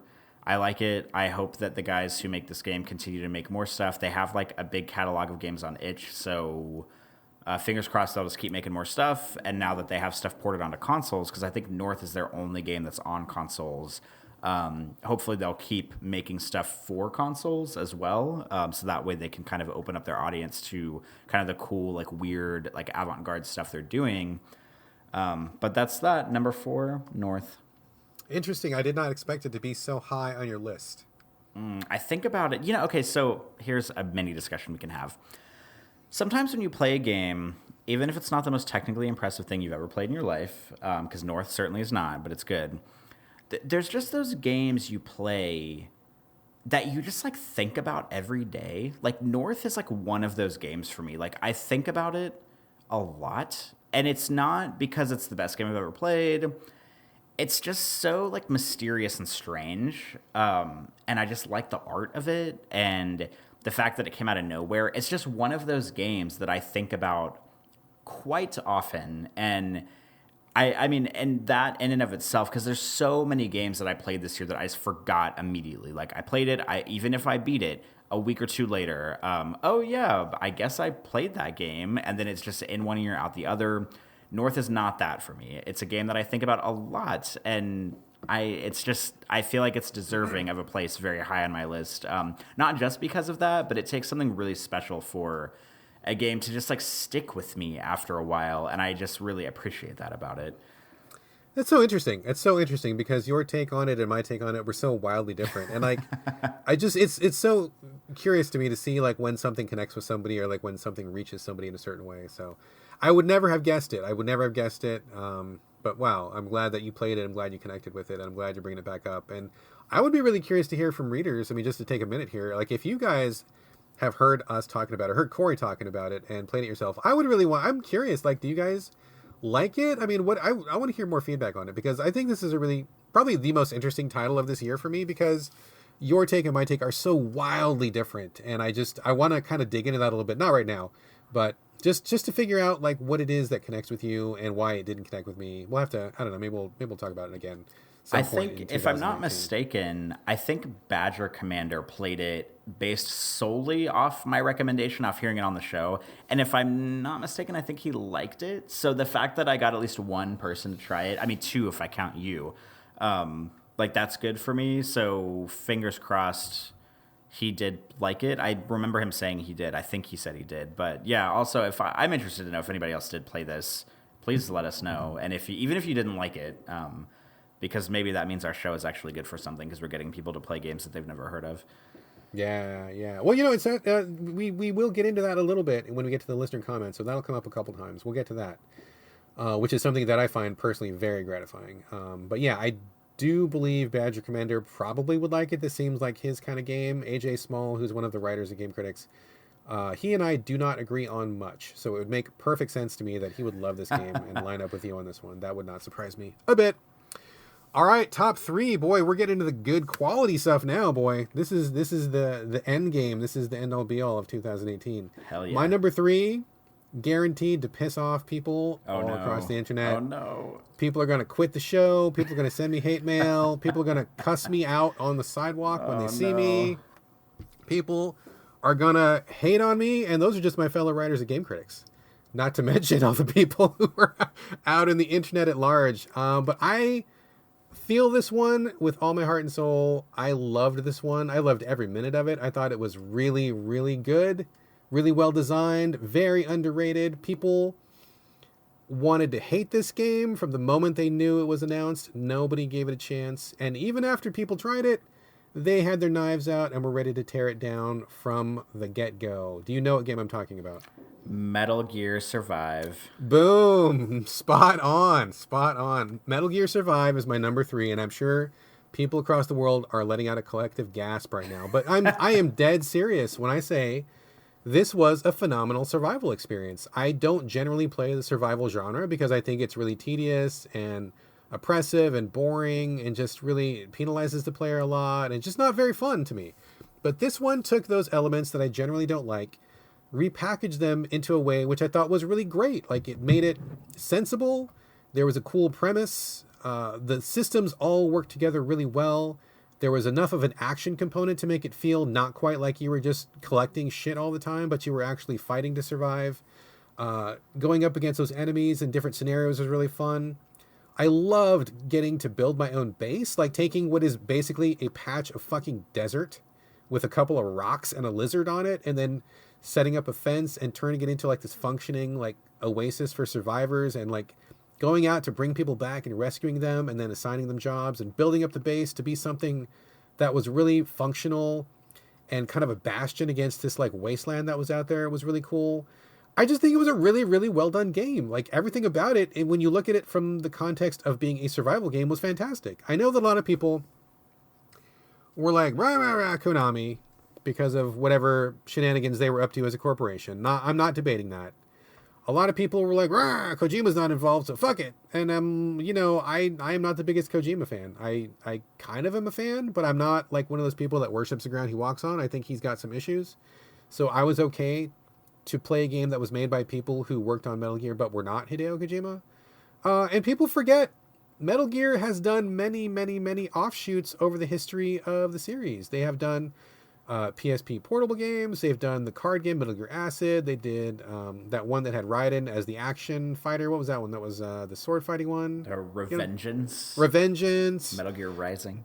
Totally. Metal Gear Rising. They've done the VR missions. I mean, there's been a bunch of spin-offs. Metal Gear has not stayed in its lane the entire time. And people act like taking it into a survival genre was some kind of like holy offense. And I'm sorry, but that's just not true. Don't know your history if that's what you think. So I think Metal Gear Survival was a fantastic survival game. You know, it's not a Metal Gear game in what most of the hardcore fans who can spout off all of the lore of the Metal Gear series wanted. It did not advance the story, if you want to call it a story, in any way. It didn't have some of the same characters. I mean, it wasn't what fans wanted, perhaps, but I think that if you approached it as an action survival game and just took it for what it was, I thought it was fantastic. I loved every minute of it. Played it from start to finish. I thought it was fucking great and clever and brilliant and exciting. Many, many, many good moments. I had a wonderful time with Metal Gear Survive. I love this game so much, and I think it definitely deserves my number 3 spot. Corey, thoughts, feelings? You're the only person in video game community ever that will have this on your top 10 list, probably. Well, you know, this game has ended up on many people's worst of the year list, which I think is a travesty. I think that's just people taking the piss. I don't think that's actually deserved. But I will say, I have talked to a couple of people who played this game just because they heard us talk about it on the podcast. And most people who give it a shot end up really liking it. Maybe not liking it as much as me, but they will be like, oh yeah, that was a pretty good game. Like, it wasn't hot trash like so many Metal Gear fans want to make it out to be. So I'm glad that I turned at least a few people onto it. I feel really bad for the team that put this together because they had a lot of hardships not only from Hideo leaving, the stuff that was going down at Konami, et cetera, but a lot of people were really just, we're going to pour gas on this and light it on fire before it even hit release, which was really a shame because I think they did a great fucking job. So if I get even one more person to play a Metal Gear Survive and just think it's okay, I will have done my job. Corey, number 3. Yes. My number 3, yeah, we really are in the business now. Because, I mean, I said I was feeling good about my top 4, but I'm obviously feeling good about my top 3 as well. My number 3 of the year is none other than Marvel's Spider-Man. Really? Really? Okay, do tell, yeah. do tell. I mean, in sort of the same sense, I mean, I'm not saying that Marvel Spider-Man and Far Cry 5 are the same game at all, but in the same, like, open world fetch quest, go pick up things, go from one corner of the city to the other, like, that's generally, again, like, not my kind of jam, but just, like, the physicality of moving around the world as Spider-Man has never been more exciting than in this game, and I was pleased to just rope swing, web swing around the city, from the rooftops down to, 10 feet off the street. Like anything goes. And I loved being able to move around. It reminded me, just moving around the city reminded me so much of like Mirror's Edge Catalyst, because the thing that I hate about open world games is that usually it's get in a car, hold R2 for 10 minutes until you're on the other side of the city, or press up on the thumbstick and hold a run button until you're on the other side of the city. But both Spider-Man and Mirror's Edge Catalyst really, they challenge you to be alert and engaged just as you're moving across the city. And it's not like difficult to get across the city, but it's fun. It looks wonderful.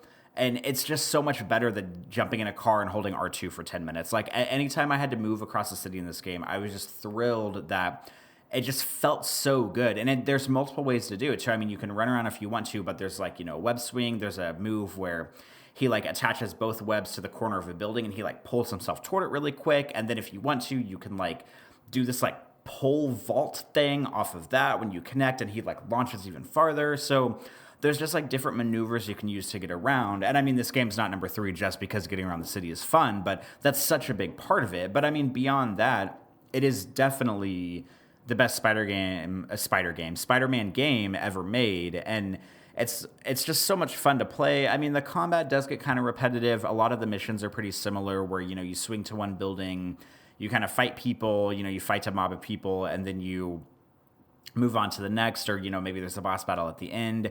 I also stand by my thoughts that the story very much seems like it's going to wrap up, and then like 60% through it takes this weird turn and adds all this extra stuff on the end.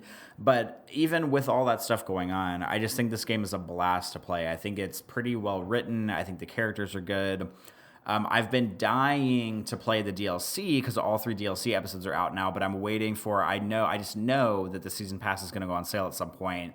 So I'm going to wait. As soon as the season pass goes on a sale, I'm going to pick it up, and then I'm going to play all the DLC because I've heard nothing but good things about the DLC for it. And this game's just a lot of fun. It's challenging in some parts. I think it's challenging in good ways, sort of in like the combat is similar to like Batman in a way. I don't think it's as finely tuned as that, but it's probably like the next best thing as far as, third person sort of like action brawling goes. The amount of suits that you can get, the fact that the different suits have different power-ups and that you have different gadgets you can use to help you in fights. There's just like a lot of stuff going on. And I mean, most of it, not all of it is, the best thing I've ever played, but most of it is fun.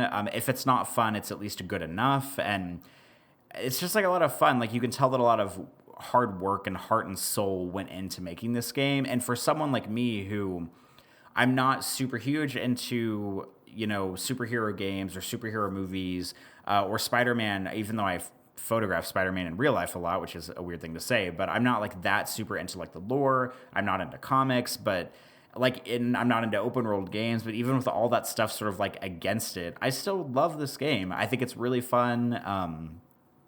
And even for people who like open world games, I mean, it's just like the best open world experience I've had in a very, very long time. Just getting around is thrilling. There's just a lot to do. I don't know. I know that you played it and it wasn't your jam because it's just a little bit too much stuff going on for you. But I mean, I certainly don't stand alone with praising this game because I've heard plenty of other people say that they like it. But yeah, Spider-Man, I love it. I think it's great, and I think it's well deserved as my number 3 of the year. Right on. Yeah, you not my jam, but you were certainly not alone there. I mean, basically every podcast and website in the world. I mean, it's Spider-Man is like in the top 3 of like everybody on Earth. So you're definitely not alone. I think I am probably definitely in the minority of people who just thought it was okay and moved on. So excellent, excellent. My wife did love it though. Gina loved it. She had a great time with it, and my son loved it too. So I think out of our even my own household, I am the one who stands alone and not liking it. So I'm all out on a desert island all by myself. No big deal. Okay, top two. Top two. We are almost at the end of our top 10 of the year, the 10 best games. So I got to be honest, man. Like my number 2 was my number 1 for like a long time, for like 9 months out of the year, and I thought for sure it was going to be my number 1. It could still be my number 1. My number 1 and number 2 they're both so fucking good. So fucking good. I feel bad that I need to choose one over the other. But I've actually picked like multiple winners in the past. I didn't want to do that anymore. I wanted to pick just one clear winner. But I will pick number 2, and I love it. Like do not think this is diminished in any way because this game is amazing. West of Loathing for the Switch. I have been waiting for this to come up. I thought it was going to be your number 1. It was my number 1 for a long, long, long time. I mean, this game is fucking tremendous, and I've already talked about it endlessly in the podcast. I've also apologized many times to the developers because I knew about this game for a long time, and I just was like, this game looks like crap. I don't want to play that. It looks stupid, and I'm not even going to bother. Why am I even looking at this game? Because it's fucking stick figures. It is literally stick figures. Your character is a stick figure. Every environment is a hand-drawn line drawing of just like a square box is a house with a little triangle on top is the roof. And like, I mean, when you look at it, you're like, what? Why? What is this? It's a joke, right? Like, it can't be a game. So I have apologized profusely. I will apologize one more time for not getting into this game. But once I got into this game, I was just staggered by what an amazing game it is. So first things first, I do think that the art style works. Once you get into it and kind of figure out like what the tone is, how funny and clever and not serious the game is, I think the art style works. But the other thing about this game is like it's so deep. It's actually a full-on open world RPG, but done with 2D artwork and stick figures. So many places to discover, so many secrets, so many people to talk to, so many interesting things to do, so many different tasks to fulfill. The variety is ridiculous. You literally cannot even begin to understand how much is in this game because it is so deceptive. Like when you look at a screen, you can't possibly imagine anything good is under that. But boy, it is amazing. It is fucking amazing. The systems are so smart. They never use difficulty to barrier things away. Like you can always get through something either by grinding. They let you grind whenever you want to. You choose to. They never make you do it. There are certain spots where it is obvious that it's there to let you grind if you want to. If you don't want to, you can change your equipment to change your stats. There's always at least 2 or 3 ways to get through every puzzle, which is amazing because you may not be built the right way. So instead of just making you grind forever, you can just choose a different path and do something else. And on top of that, the writing is so funny. Like literally every line in this game is like a joke of some kind, and it's all funny. I don't think I've ever seen a game that has been so consistently funny with so many jokes that land and that is so just smart and on point and humorous. I laughed like so much playing this game. Like it is just a joy to play. These guys definitely are my kind of humor. I think it was brilliant. So many good instances of just like amazing writing that were just so like, oh my God, that was great. I love that happened. I can't believe they said that. That was so funny. That was so good. Over and over and over and over and over and over. Like it never got old. They never ran out of juice. By the time that I finished the game, the final hour was as interesting and as funny as it was in the first hour. Like it was good all the way through. And by the time that I finished it, like I tried to do as much as possible. I did like every side quest. I did as every task, anything anybody wanted me to do. I'm like, yes, I'm going to do that because it's going to be funny. And when I go there, it was funny. And so many things happen. And when I finally did like literally every single thing and there was nothing left, I was honestly sad, dude. Like I wanted more. And you know me, dude. I never say that about any game. I never want more when I get to the end. I'm always glad that things are over. But this one, I would have happily put another 20 or 30 hours into. I thought it was just fucking great. Definitely, easily could have been Game of the Year. Easily. And it was my Game of the Year for a long, long time. But it did get knocked off the top by a game that was also incredible. But West of Loathing, I feel like, is kind of like a must-play for anybody who has a Switch or anybody who likes RPGs or anybody who likes funny games. It is a tremendous, tremendous work, and I don't hear enough people celebrating it. So please give it a shot. Check it out. It is absolutely worth your time. I have probably asked you this before, and I'm going to ask it again because I can't remember if I have or if you said so, but knowing what you know about my gaming habits, do you think I would like this game? I do not think you would like it. I would be shocked if you liked it because I'm not sure that your sense of humor is the same kind of humor that this game hits. It is for me. It is hilarious to me. But I don't know that you would find the jokes funny. And I don't see you playing a lot of RPGs of this kind. I don't see you talk about them very much. And I don't think you would like it. Just because I know you that well, because we've been doing the show for so long, and the games that you click with, I don't think you would like it. So, I mean, if you find it for $1 or something, give it a shot. But I couldn't recommend it to you in good faith. I don't think you would care for it. But I think this game is fucking tremendous. Love it to death so much. I was afraid you would say that. If I ever find it really cheap, I might pick it up. But I'm glad you like it. I thought it was going to be your number one, but unfortunately, or I don't know if it's unfortunately or not, it is your number 2 for the year. Such a good game, though. Such a good game. I wish more people would play it because, basically nobody's talking about it, which is a total shame. But anyway, I have talked about it at length. Corey, what is your number 2 of 2018?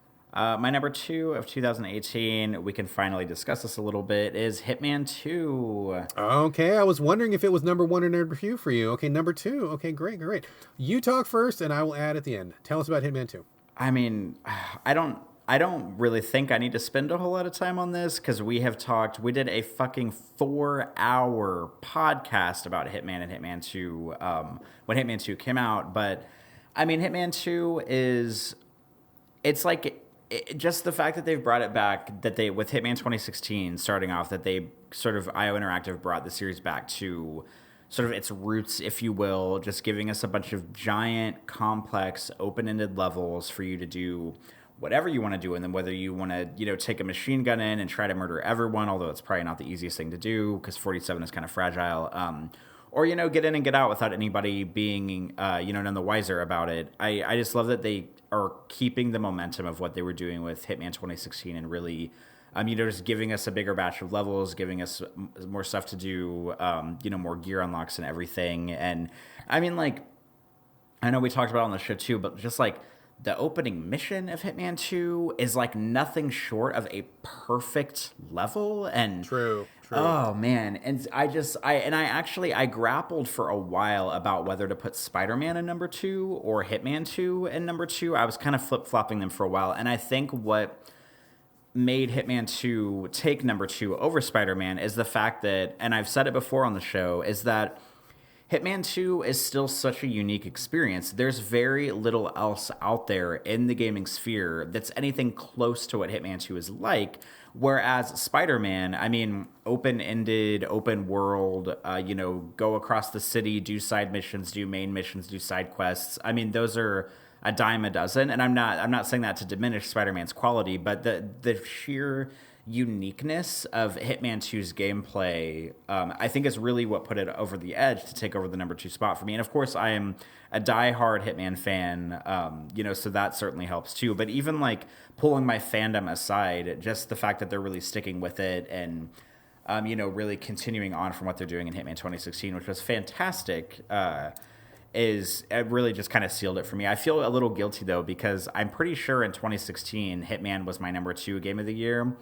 And in 2018, Hitman 2 is my number 2 game of the year. There's always something that, kind of pulls the rug out from underneath it where it doesn't take my game of the year. But I mean, number 2 is not a bad spot to live in, and they've done it twice with their past 2 games. So thank you, IO Interactive. Even through the turmoil of them losing their publisher and all this stuff, they still managed to put out a incredibly high quality Hitman game, and I played the hell out of it. I had Brad DMing me on a daily basis saying, "Hey, are you going to start your review? When's your review going to be in? When are you going to write your review?" And I was like, "Wait, just give me another 10 hours to play it. I'm still playing it. I'm still playing. I have to play the last level 10 more times, and then I swear I'll start my review." I mean, that's really like truly. I don't know what else to say other than that. Like, I could not stop playing this game. All I wanted to do was come back to it, keep playing it, keep trying different ways to do the levels. I mean, Hitman 2 is not perfect. There's definitely things I would fix, but it's a fantastic game, and I think it's well deserved as my runner-up for Game of the Year. Don't disagree with the word you said. I love Hitman. I don't love him as much as you because I think you were probably the world's biggest Hitman fan, but I am right behind you. I love me some Hitman. And I felt kind of bad for putting it at number 10, but at the same time, I wanted to make room for things that were new and different and to kind of give a little bit more spotlight to other things. Because, I mean, it's hard to say anything about Hitman 2 other than that it's more Hitman. But then again, it's peak Hitman, and even when Hitman is just more Hitman, it's still Hitman, so it's still pretty good. So I love Hitman, but I mean, and this is the best it's ever been for sure, and getting more missions is a treat, and I will play this series for eternity. Like, they could put out like one mission a month, and I would play them like all the time. I would never get tired of it. I think Hitman being basically its own genre, Hitman is the first and only entry in the Hitman genre. Stands alone apart from other games. So I think it's great. I'm glad it's still around after all this time. I mean, I love Hitman. I got nothing bad to say about it. I love it. It's great. It's great. Happy that you picked it as number 2. And I'm glad I made room for it on my top 10. Hitman's fantastic. I think more people should play it. I think the only bad thing is that apparently, like, it's not selling very well. I saw that it's been heavily discounted both in Europe and in North America, and it's just not getting the kind of traction that they were kind of hoping it would. So I'm a little bit nervous for them. I really hope that this is not the end of Agent 47. So please, people, if you haven't given Hitman a chance, we love it. A lot of people love it. It got overlooked due to other games coming out this year, but it is super worth your time. Please go and buy a copy of it and support these developers, because this cannot be Agent 47's last outing. We must get more 47. Maybe if we frame it, I'm going to try to frame this in a way that, like, all of, like, the dick measuring Dark Souls people will get in on it. So let me try, like, a marketing tactic for them real quick. Okay, so okay. Hitman and Hitman 2, they're so difficult and they require so much brain power, and they're such advanced games in difficulty and strategy and really planning what you want to do and executing it, that maybe it's not selling well because everybody's just too stupid to play it, and they just really need to get on its level and treat this like, maybe they should bill it as like a really hard game, you know, like Dark Souls, because that's like all the rage is like games where you just bash your head against the wall and play it. So maybe, like, I don't know, play this game because it's difficult and it requires a lot of planning and it requires a lot of like strategy and thought and, you know, saving and reloading and kind of trying to do things from different angles and, you know, trying different strategies and this kind of stuff. So if you appreciate that kind of like strategizing difficulty in games, maybe this is up your alley. I'm sad because I feel like every time a Hitman game comes out, it always seems like it goes on sale really quick, and there's always a report of, oh, it's not selling that well.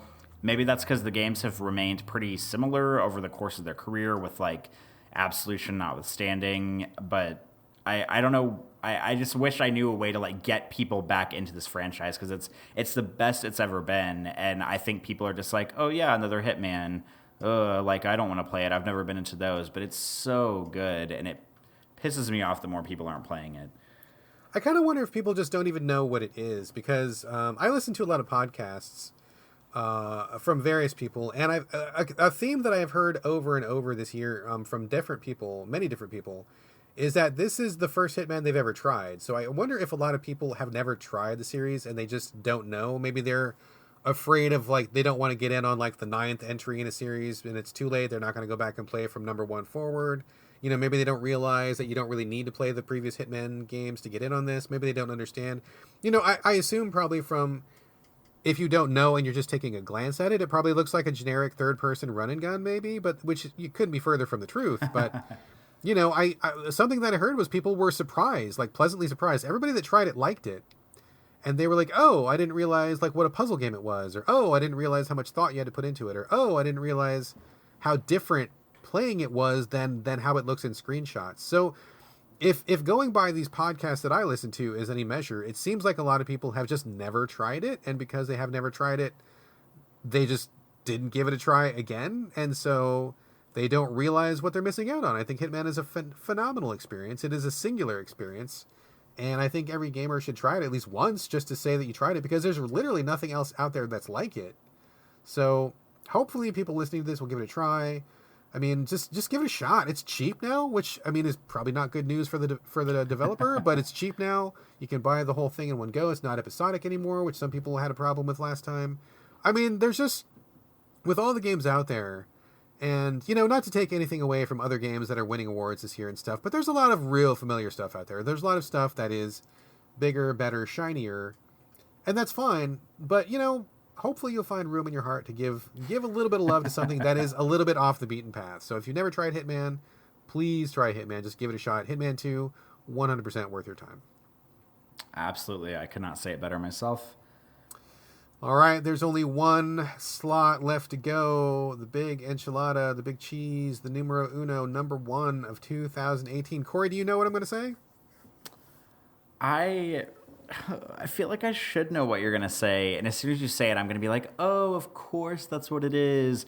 But I spent so much time thinking that West of Loathing was going to be your game of the year that that's kind of like what I had locked in my head.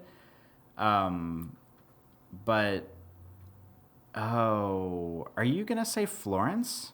I am not going to say Florence. Oh, okay. All right. I don't know. That would have been a very interesting pick, but no, I would not have. No, not my pick. And to be fair, I don't know what your number 1 is either, because I was thinking it was going to be Hitman 2, but then I was like, well, he's going to surprise me. And I was mentally reviewing what we've talked about, what we've gone over, and I have no fucking clue, dude. I have no idea what you're going to pick as number 1. And we didn't really say this at the top of the show, but we don't know our picks. So, like, when we go into this show, I don't tell Corey what I've got. He doesn't tell me what he's got. So we're kind of surprising each other throughout the show. True. We are hearing these picks just as you are hearing them, folks. So, yeah, I have no fucking clue what you're going to pick, but I will tell you what my number 1 pick is right now. My number 1 pick, which I feel, if there was ever to be a perfect game, it would be very, very close to being a perfect game, and one that I think is probably going to end up on my all-time favorites list. Oh my god. Into the Breach on Switch. Oh, okay. Into the Breach. This is the 2D turn-based tactics game from the same people that put out FTL. It is a very small scope game where you take a team of 3 mechs and you fight giant bugs and you try to save these little cities. The thing that is brilliant about this is that it is absolutely airtight. Like, the design has been thought through from every fucking angle. Everything about it is measured and correct and perfect. And it's brilliant because the game doesn't have any gotcha moments. Like, it doesn't pull any usual video game bullshit where they surprise you or the enemies have this huge advantage over you or anything like that. Like, basically what happens is, you know in advance what the enemy is going to do. The game just comes right out and tells you. He's like, hey, next turn, this enemy is going to attack this thing, and this enemy is going to do this, and this guy's going to move here. What the fuck you going to do about it? And so you got to figure out, with your limited resources, what are you going to do about it? I mean, you got to think things through. It really challenges you to use the most of available resources. What abilities do you have? What weapons do you have? Who's on your team? What kind of robots do you have? What can they do? And with a game that is so forthright and so open about what it requires of you, I just find it so refreshing. Like, it is just right there for you to do. There's no tricks. There's no secrets. It's just, can you do this? Can you play this? Can you make the most of this bad situation? Every team of mechs, and I think there's like 12 or 13 different teams of 3, is wildly different than the other one. No 2 are the same. They all have different angles. Some are straight damage. Some are range damage, some are melee, some are like displacement where they move things around on the map, some are shielding. I mean, there's like every team of mechs does something different, and every time you play with one of these teams, it teaches you something new about the game. It shows you a new way to look at what's going on. And so once you think you've got it down with the first team, you go to the second team and you're like, holy shit, none of my tactics works. I have to do something completely different. I have to look at this game in a totally new context, in a totally new way.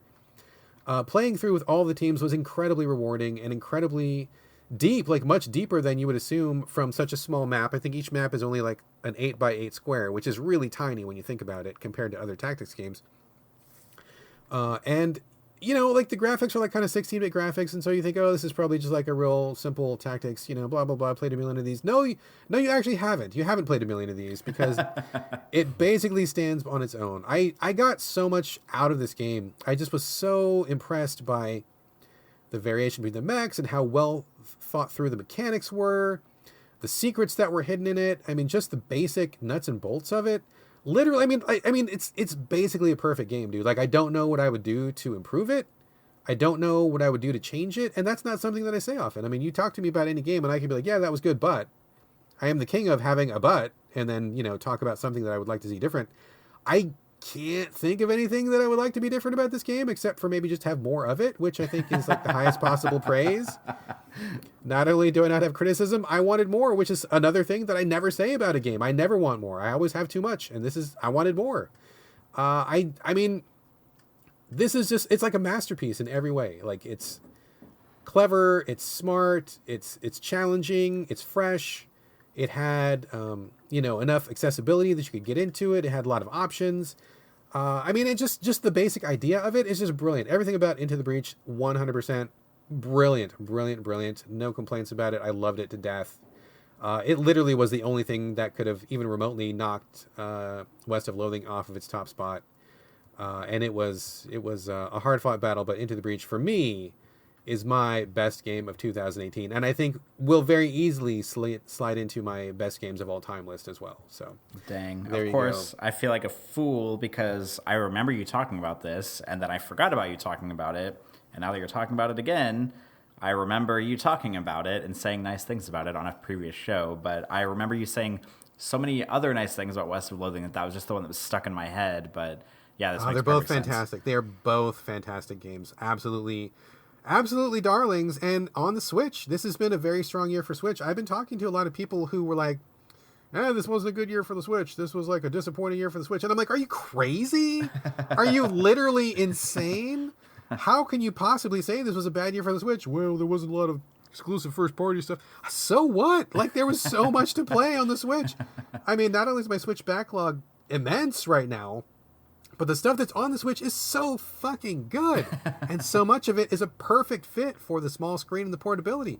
Into the Breach, perfect as a portable. West of Loathing, perfect as a portable. All these other games that I've played this year, and even more that I haven't gotten to. It's been a tremendous year for the Switch. It blows me away that some people are disappointed in the Switch. Oh yeah, well, I guess, Nintendo got off a good start, but I guess it wasn't going to last. I guess the Switch is over. I'm like, I can't even talk to people like that. I can't even deal, Corey. So anyway, tremendous year for the Switch. I think fully half of my list was Switch games. And Into the Breach and West of Loathing, both fantastic. But enough about me. I have talked so much. I am tired. Corey Motley, we need to know. Inquiring minds want to know. I want to know. What is Corey Motley's number one of 2018? You know what my number one of 2018 is. I don't. I'm going to know it as soon as you say it, but I don't know what it is right now. I don't. Let me think about how I can describe this. Give me a clue. The only game I played this year that not only made me cry, but several times over the course of its short experience. God damn it. But you cry a lot, though. That's not enough clue. How dare you, first of all. Fuck. I'm going to kick myself really hard once you say it because I'm sure it's going to be super obvious. I'm sure the people listening are like, oh my God, come on, Brad. It can only be this one thing. Yep. I don't know. What is it? Tell me. It's Florence. Really? Yeah. Oh my God. Okay, I'm surprised. I did not see this coming at all. I am very surprised. Okay, tell us. We talked about it a little bit, but please tell us more. So Florence, it came out for iOS on Valentine's Day, and it came out on Android on mobile. It's only a mobile game as of right now. It came out on Android a month later in March. I don't remember if I played it right when it came out, but I know I played it earlier in the year. It has been my game of the year the entire year. It has never come down. It has never been replaced. It has never gone anywhere. And in my past game of the year experience, I definitely have a knack for finding I mean, this isn't the first time a mobile game has been my game of the year. I want to make that clear. But I have a knack for finding just like there's always that one weird kind of like under the radar indie game or mobile game or something like that that'll just kind of like sneak in and take over my game of the year list. I'm actually looking on my phone to see if I can find my old ones. Like in 2013 to in 2012, The Room on iOS. I played on my iPad at the time, was my game of the year. In 2013, Home, a unique horror adventure by Benjamin Rivers was my game of the year. I played that also on my iPad, and it's on my phone. In 2014, this is a little bit different, but like PT was my game of the year, which was like basically a demo for a game that never became a thing. So like I'm no stranger to having some like off the wall, like short, often mobile experience take my game of the year spot. And Florence, that's what it is this year. So I talked about it earlier a little bit, but I'll sum it up again. Basically, Florence is about a 1 to 2 hour mobile experience where you play as a young woman who is in her mid-20s. She's sort of like living her day-to-day life. She has an office job that she doesn't really like very much. She's just kind of, I don't know, in like a gray area in her life where she doesn't really know what she wants to do. She's not feeling artistically like challenged because she likes to draw, but she doesn't really feel like, she hasn't been inspired, I guess.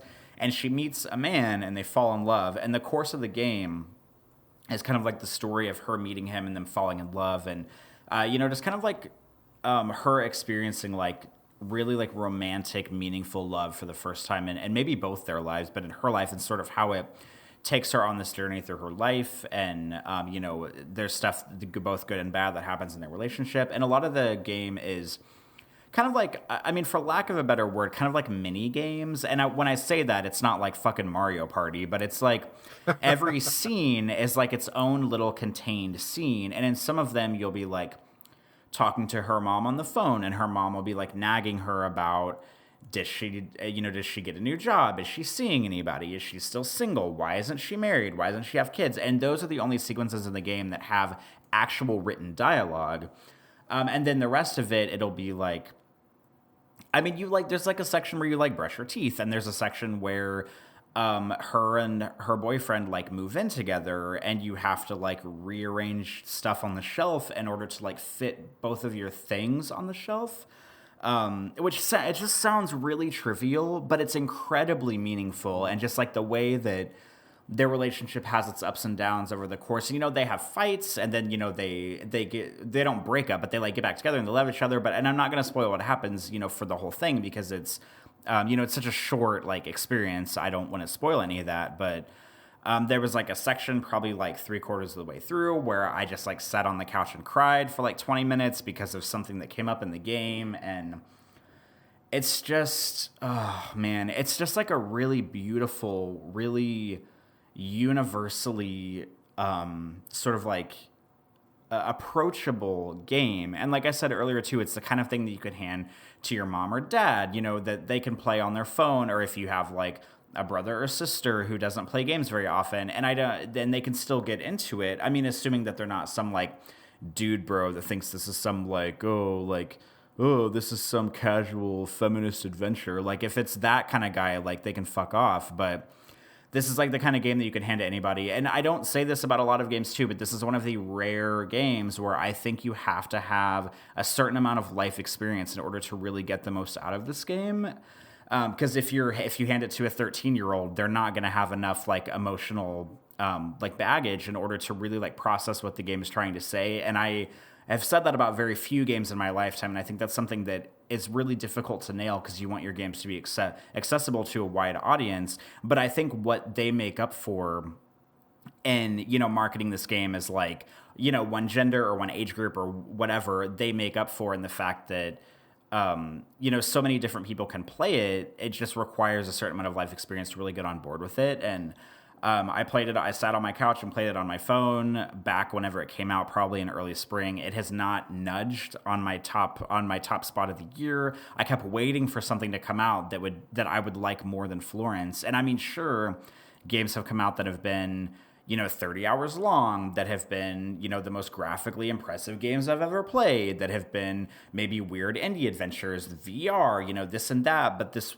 small, like narrative, really like touching and romantic, and also like depressing. There's just so many different things in this game.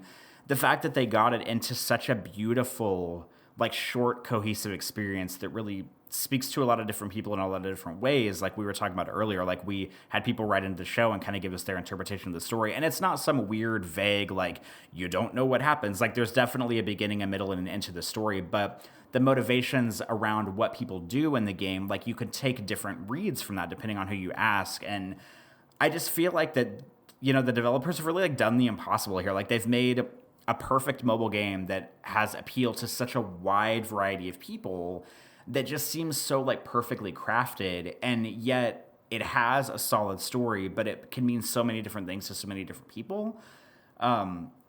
It's just such a beautiful experience. And I mean, I don't know what else I can say about this that I haven't said already. I know I gushed about it a long time ago on the show. You and I had a deep discussion about it where we had reader comments, and your wife talked about, well, I mean, she wasn't on the show, but you brought her comments to the show after playing it. And oh man, yeah, it's just a game that is it just feels so special, and it's just very mature, but it's not mature in like a blood and titties way. Like it's actually a deep emotional experience that you have to have a certain amount of life experience to bring to take the most out of it. And it's relatable in so many different ways, and it's sad, and it's happy, and it's funny, and oh my God. I mean, I might as well just go pick out a freaking engagement ring, because I feel like I'm proposing to this game right now. I want it to be my husband forever, but I can't say enough great things about this game. I think it's fantastic, and I feel like if you're someone who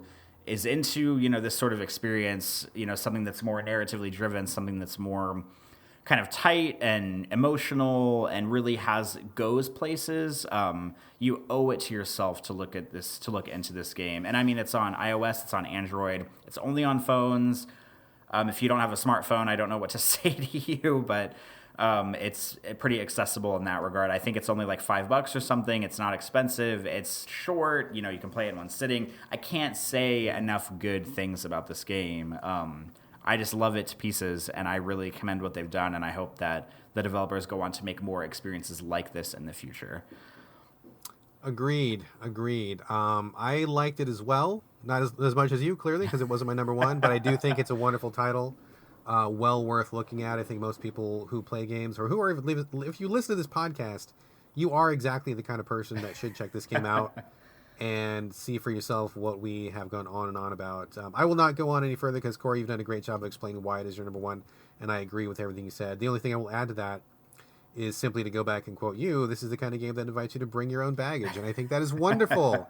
I love that phrase, and I love that quality about Florence. I think that is such a rare thing in games. Doing something more than the I'm 17 and I'm playing a game where the 17-year-old person saves the world and gets the girl with the big tits. I mean, that's any game can do that. But in a game like this, where depending on what your path has been through life, this game means something different to you, that is a pretty rare thing for video games. And I think it's definitely worth celebrating. So I think it's cool you picked it as number one. Congratulations on your top 10, sir. We got through it. That is the end of our official list of the year. That is 2018 for So Video Games. We do have one final segment before we go, though. And this is something I'm actually... Hold on. I'm sorry to interrupt you. No worries. Yeah. Before we move on to the reader thing, I think it might be of value for us to just each go through our number 10 to number 1 to remind everybody what they were. Yeah, let's do it. You want me to go first? You want to go first? I'll go first. Why not? So my number 10 was Paratopic. On PC, my number 9 was Paw, which is a VR game on PC. Number 8 was Welcome to Handwell, which is on PC and consoles. 7 was God of War on PS4. 6 was Far Cry 5, which is multi-platform.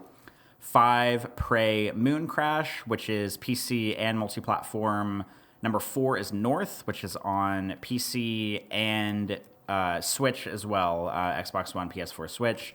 Number 3 was Spider-Man, which is PS4 exclusive. Number 2 was Hitman 2, which is on PS4, Xbox One, and PC. And number 1 was Florence, which is on iOS and Android phones. Excellent. For me, my number 10 was Hitman 2. My number 9 was The Council. My number 8 was Unravel 2. My number 7 was Celeste. My number 6 was Monster Hunter World. My number 5 was Hollow Knight. My number 4 was Darkest Dungeon. My number 3 was Metal Gear Survive. Yes, it fucking was. No, I'm not kidding. Number 2 was West of Loathing. And number 1 was Into the Breach. There you have it. There are our respective top 10s. Excellent. Brad, do you want to do the intro for our next section? Sure. As is becoming so video games tradition, we went to our listeners and our Twitter followers, and we asked them to contribute their top 3s of the year and one that sucked. We were going to collate the answers. I think that's what we did last year. But I got to say, the answers were all over the board this year. Like, if we had tried to, like, just kind of count them all up and do little hash marks and figure out what got the most votes, like, nothing would have gotten more than 1 or 2 votes. Like, it was really widespread, which I think is a good thing. Like, it shows that not too many games dominated the scene, and our listeners had a very wide palette to choose from. So we will go through, we will read the name of the person who gave us their top 3 and their one that sucked. And if they have any other comments, we'll read those. A couple of these had to be edited for length, so I apologize if your comment got truncated. But we only have so much time, and we wanted to make sure we included everybody's comments. So we didn't do a lot of editing, but there's a couple that are a little bit shorter, so apologies for that. But let's go ahead and roll on. Corey, would you do the honors of reading the first listener comment? I would love to. This is from AdderBlack39 on Twitter. Best games are Red Dead Redemption 2, Spider-Man, and God of War. The worst is Shadow of the Tomb Raider, which he says, I believe, I don't know if it's a he or she, a great franchise is squandered. The best surprise was Vampire and Metal Gear Survive. If not for your great podcast, I never would have given them a second look. So that's kind of a humble brag for us.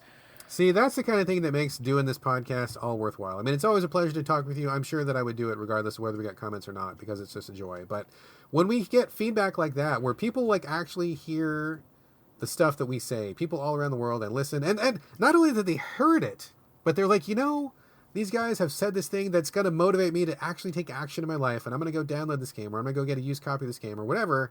That is fucking tremendous to me. That is just like, that is the biggest compliment anybody could ever give us. And I'm so grateful that people out there not only listen, but that, that they think that the bullshit that we spew is worth listening to, and that they take it to heart. Adder Black, thank you very much. That was amazing. I love getting comments like that. Thank you. I am so honored. I'm sure, Corey, you feel the same.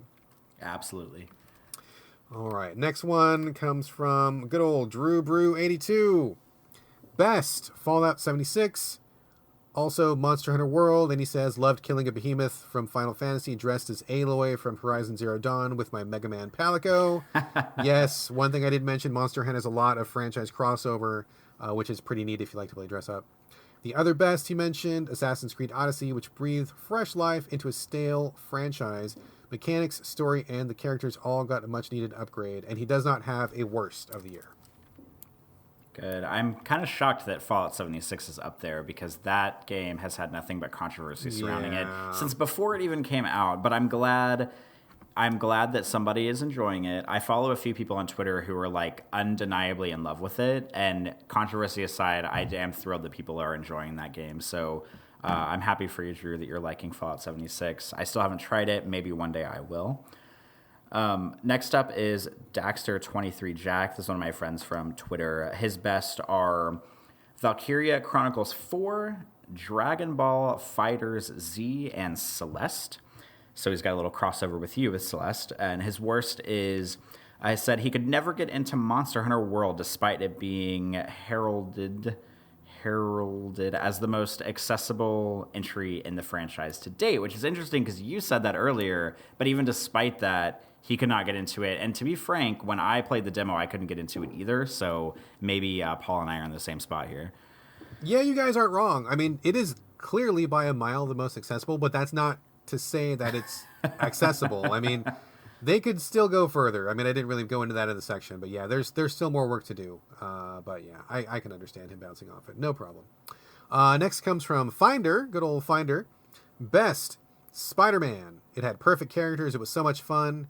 It was a childhood fantasy realized. Also best, Battletech. Fed my hunger for a strategy mech game and had immersive world building. Also good, Into the Breach. Yay! Nearly perfect. Tight design, creative units. Yes, I agree on all those counts. Good choice.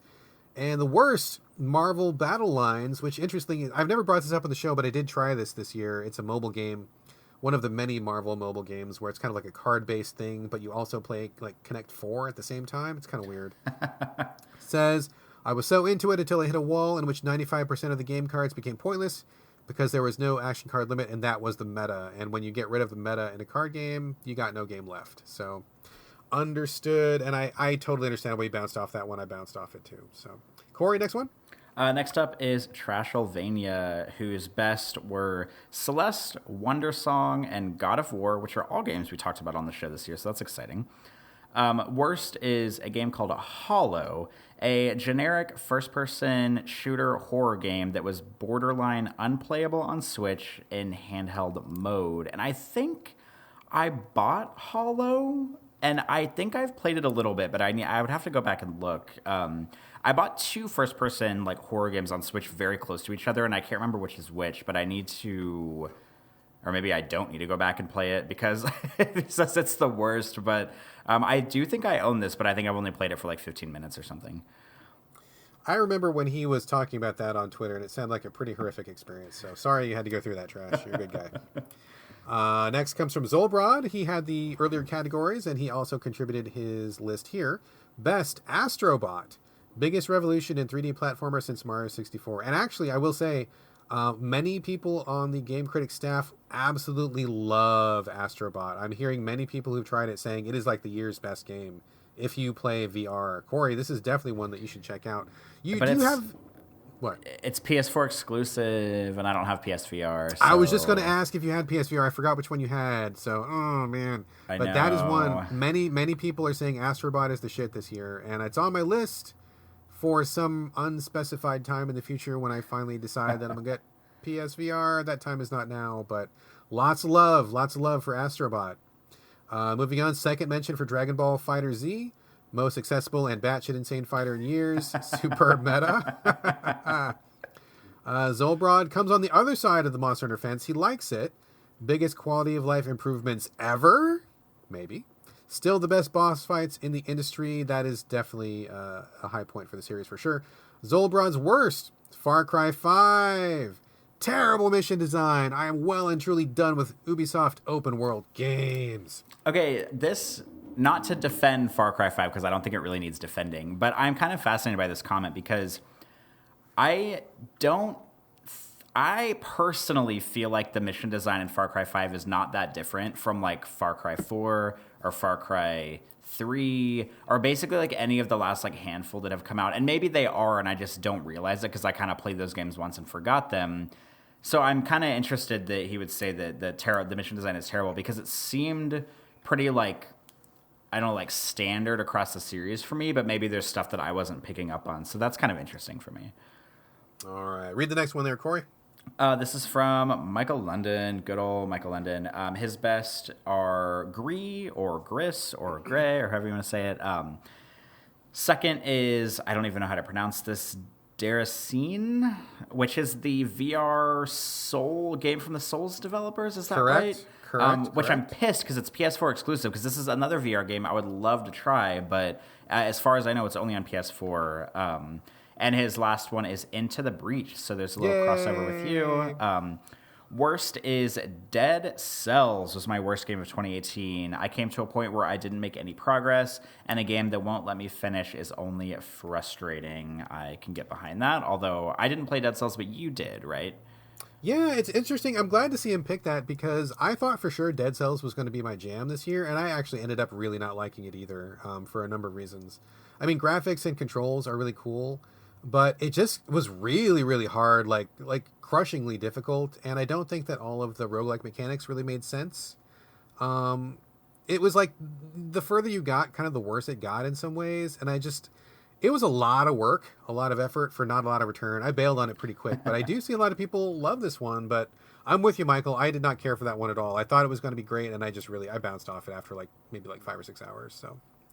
Moving on, Badger Commander, good old AJ Small from Game Critics, says best Death Road to Canada. He and I do not agree on much, but we do agree on Death Road to Canada. He says just a delightful roguelike full of cartoon zombie murder, PUBG tense multiplayer experience where keeping a level head is key. That is true. I agree. He also picks Gene Rain. It isn't one of the year's best, but I just want you to read this on the podcast and groan again. Yeah, I groan at Gene Rain. That's people have been saying that's one of the Xbox One's worst games of the year, and I think probably even Badger Commander would agree with that. But he took a shine to it for some reason.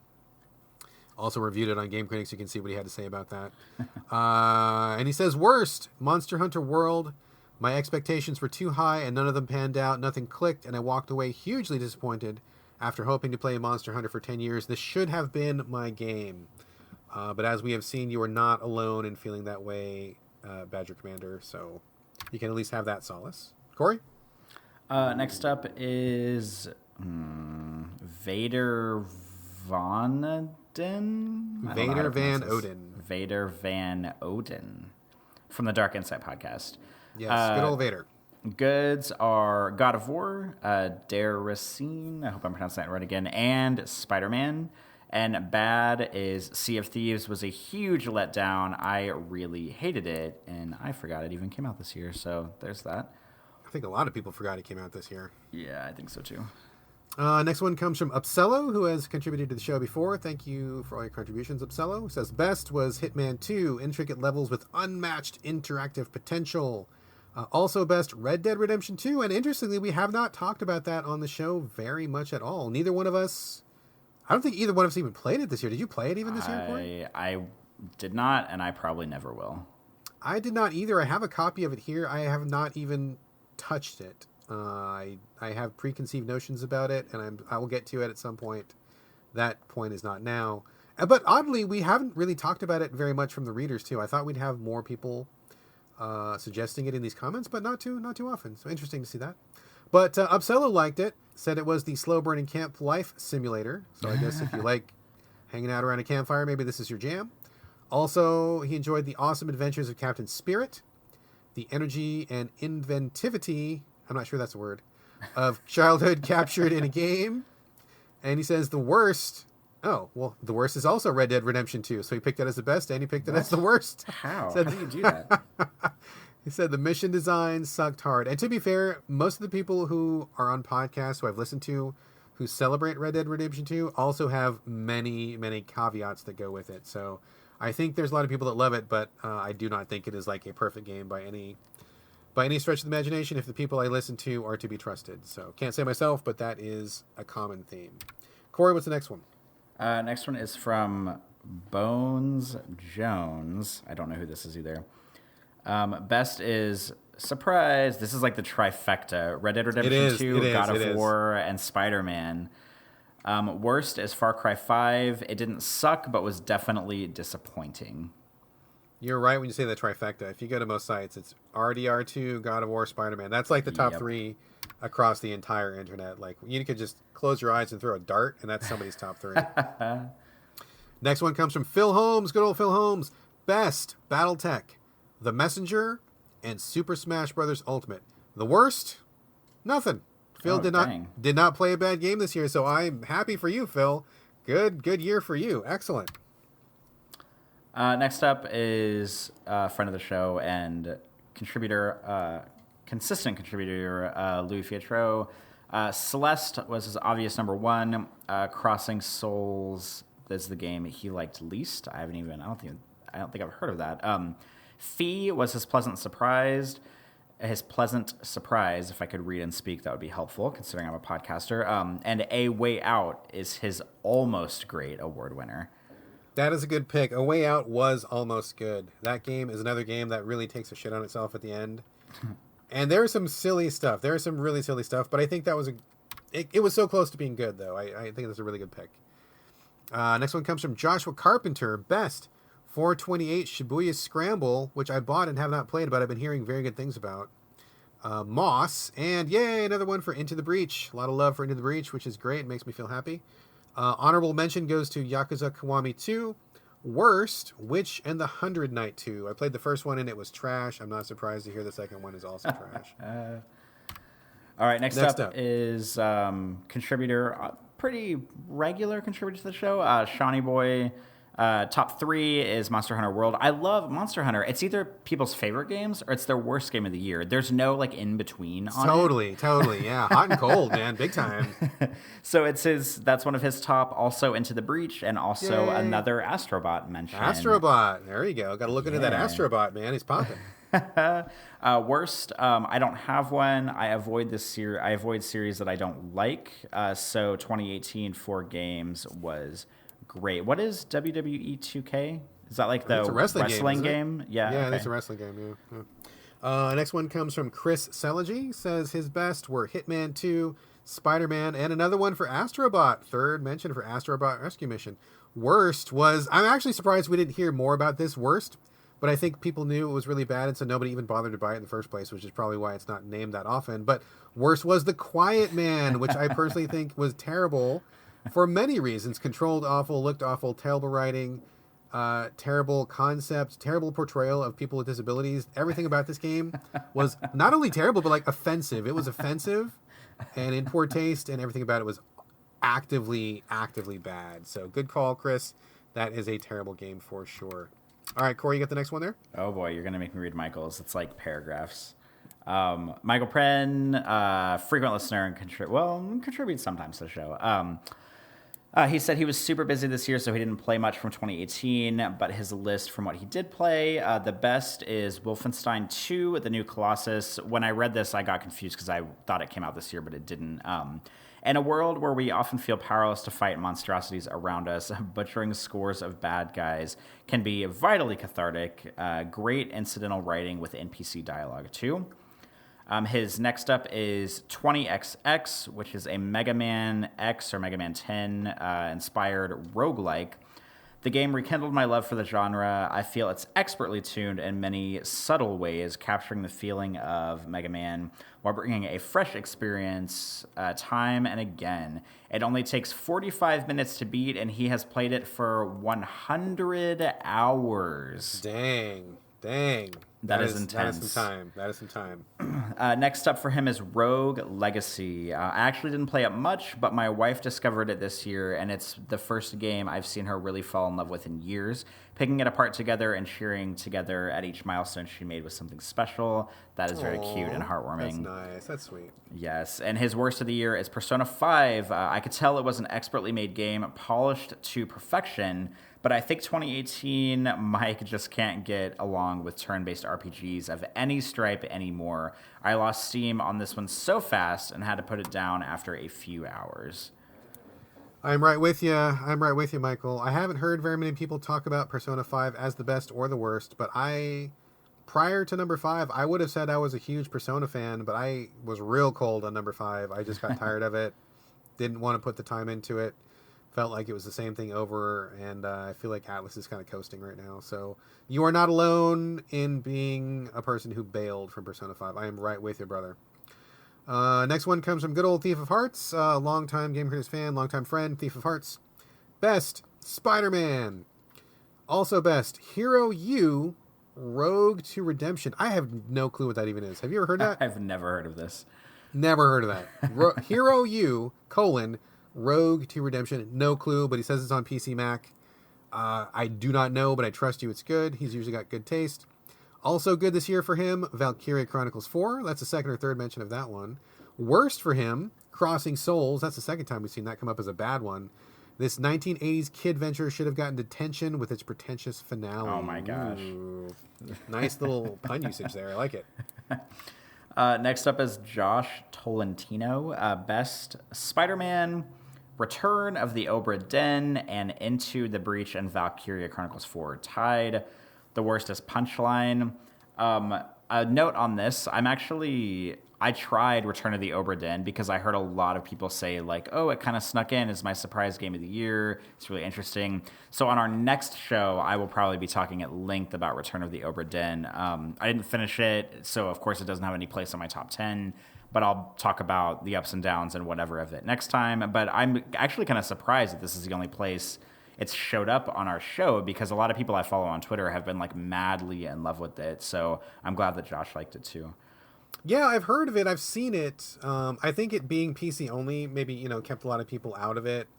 Also, it came really late in the year. I think probably a lot of people had their top 10 probably basically done by the time Oberdin came out. And so I don't think people were really looking for a rando indie out of left field to kind of catch them by surprise. But yeah, everybody I've talked to has been a real big fan of it. And I hope that it comes to console or Switch soon because I definitely want to check it out. It sounds like something I'd be interested in, but I just don't play things on PC. So that's why it's not on my list. I didn't check it out. But yeah, lots of love for Oberdin. If you played it this year, chances are you liked it. Let's see. This one snuck in. The absolute last one in this category comes from the mailman with calves of steel, our good friend and yours, Joshua Jackson, the one and only. See his best. Number 1, Wonder Boy Dragon's Trap. It's a remake done perfectly. Number 2, Runner 3, an endless runner with so much style and amazing music. Number 3, Shantae, Half Genie Hero. And I asked for games that sucked or that were bad. He put down shite, so I guess he's doing it one notch above sucking. Candle, The Power of the Flame. So I've heard of that one. It did look like it did suck. I didn't try it, and I'm glad I didn't, because apparently Joshua thinks it's terrible. But that brings us to the end of our listener contributions. Thank you so much to everybody who chipped in. That was really fun to go through your list and to see what everybody played. Indeed. And also, something I've learned from this segment is that I'm like the odd man out here because people's tastes definitely seem to line up with yours a lot because there was a lot of mentions of games that you had on your top 10 list. And then here I'm like the weirdo in the corner who's like, oh, this VR game that's 10 minutes long is on my top 10 list that like nobody else has played. So clearly the fan base for the show is residing closer with your taste of games than with mine, but I'm happy to be here nonetheless. Well, I think variety is the spice of life, man, and I like things spicy. So having two varied viewpoints is what makes this show worthwhile. If we just talked about the same games every week and it was like, me echoing what you were saying about everything, I don't think that would be too interesting. So I learn a lot from you. Hopefully you learn a lot from me. We don't have to agree, but I think that's what's great about our show. And, we each educate each other about games that we ordinarily probably wouldn't come across. And hopefully listeners will pick up bits and pieces from both of us and we'll all just broaden our game horizons together. That sounds beautiful. Thank you. Now, I invite you to bring your own baggage and bring the show to a close, sir. All right, you owe me, I'm expecting 50 cents in the mail now. That's like 75 cents now. That last one was, okay. I think it's 75. All right, I'll be waiting for my check in the mail. I'm going to take 3/4 to an envelope and send it to you. Please do. I would love that. But yes, that brings us, everybody, to our end of the 2018 Game of the Year show. Fun fact, our 2017 Game of the Year show is our most listened to show on SoundCloud ever. So maybe this will top that, and it'll end up being our number one listened to show. Maybe not. Really doesn't matter to me because I don't really care how many people listen to the show. Obviously, I appreciate everybody that does listen, but we're not in it to, be like the biggest podcast on the planet. But I thought that was a fun fact to share, so I hope people enjoy this one. We've been podcasting for about 3 hours now. We did our pre-show housekeeping. We did our category awards. We did our top 10, read off some reader/listener/Twitter followers top 3, and disappointment. And now we're ready to bring it to a close. Brad, do you have any final words before we sign off? The only thing I have to say is this 3 hours has flown by. It did not feel like 3 hours at all. We usually take a pee break in the middle of the show, and I was able to power through. So the power of doing this show carried my bladder through the entire show, which is great. And it's just, I don't live for this show because I think that we have a great time all year long. But I do really enjoy doing the show because, it puts a bow on the year. We can kind of look back at what we've played. We can see how things have sat with us over time. I mean, every show that we do is great, and I really enjoy doing every show. But there is something special about the Game of the Year show, and I'm really glad to see that a lot of people were excited about it. I had some people asking when it was going up, and we had so many people contribute their top threes, which is always great. I love to see the participation. So, putting a bow on 2018, it's great. I think we had a lot of really strong games, a lot of diverse games. We did have the trifecta, which is out and about in the review sphere, but there's a lot of other games out there. There was plenty to play. And if you didn't like the top 3 that everybody's picking, there was no shortage of other things to play, as we have so clearly evidenced here. But I am looking forward to closing the file on 2018 and looking forward to starting a brand new top 10 list for 2019. Absolutely. I am doing the same, and hopefully I'll keep up with my list of games a little bit better this year. But when you add a PC and a Switch and VR to the list, it makes it harder to keep up with. But nonetheless, here we are. I'll echo Brad's comments and just say thank you again to everybody who's listening. Thank you for sending in your comments in your top 3 and your bad game, and thank you for if you recommended us to do category awards. We thank you for that because we touched on all of those earlier in the show. But I am ready to bring this home. I am hungry. And Brad, earlier in the show, you talked about, I can't remember what game it was. I think it was The Council. You said that the game has steaks. And I've been thinking about eating the entire time since you said that. Have you been thinking about steaks this whole time? Well, you know me. I'm always thinking about some meat. So let's move on and close this out so I can. Oh, dear. Let's move on and close this out. Yes. No, I'm just kidding. Anyway. But that's it. Moving it. Moving on. 2018 to a close. Thank you for listening. Please remember that you can send us any comments, thoughts, feedback, ideas, games you want us to play, feedback on the show, anything like that. There's several ways to get a hold of us. You can send us an email, sovideogamespodcast@gmail.com. You can also post comments on the Game Critics website when the show goes live over there. There's a comment section under every show. Keep in mind, we moderate the comments over there, so if you post one that says, fuck you guys for saying God of War is overrated, we're not going to approve it because there's no use in publishing stuff like that on Game Critics, so just keep that in mind. You can also catch us on Twitter. We are available as a collective show on Twitter @SoVideoGames over there. And you can also reach us individually on Twitter. Brad, would you like to give out your social media handles? Yep, you can find me on Twitter and Instagram. It's the same on both. It's my name, BradGallaway, all A's, no O's. Excellent. And my handles for social media, Twitter, Instagram, everything. Also, my first and last name, Corey Motley, CoreyMotley. And that's it. Brad, any final words before we go? No final words. Just thank you again to everybody for listening. Thank you again for sticking with us if you've been here since the beginning. Because this kind of marks we're 2 years now, right? It's a little more. Video games? I think this is our third Game of the Year show, but we've probably been doing it for about 2 years and a few months or something. Yeah. It's been quite a journey. We are still on this journey. Thank you to everybody for listening. Thanks for joining us for another Game of the Year show. And let's do it again, shall we? I would love to, of course. But it'll be about a year. Mark your calendars, everybody. Mark your calendars, folks. Mark your calendars. Everybody else in the industry does their Game of the Year stuff like December week 1, but not us. So we let the year simmer. We finish up our games, and then January week 1 or 2 is when we do our Game of the Year stuff, which is just the way I like it because I think it's way too early to do Game of the Year stuff before the year's even over. I think that's annoying, but I don't want to get started on that rant. Let's sign off. We'll be back next week with a regular format show. There is no banter after the show, so keep that in mind. It's all killer, no filler, although our filler is sometimes killer, so take that what you will. But next week we'll be back, regular format, talking games, banter at the end, all that stuff. So if you're looking forward to banter this week, I apologize, but we did just talk for 3 hours, so that's plenty of stuff for you. But that's it. That's the end of our Game of the Year episode. We'll be back with episode 114 next week. But until then, this is bye from Corey. And bye from Brad. We'll see you next time.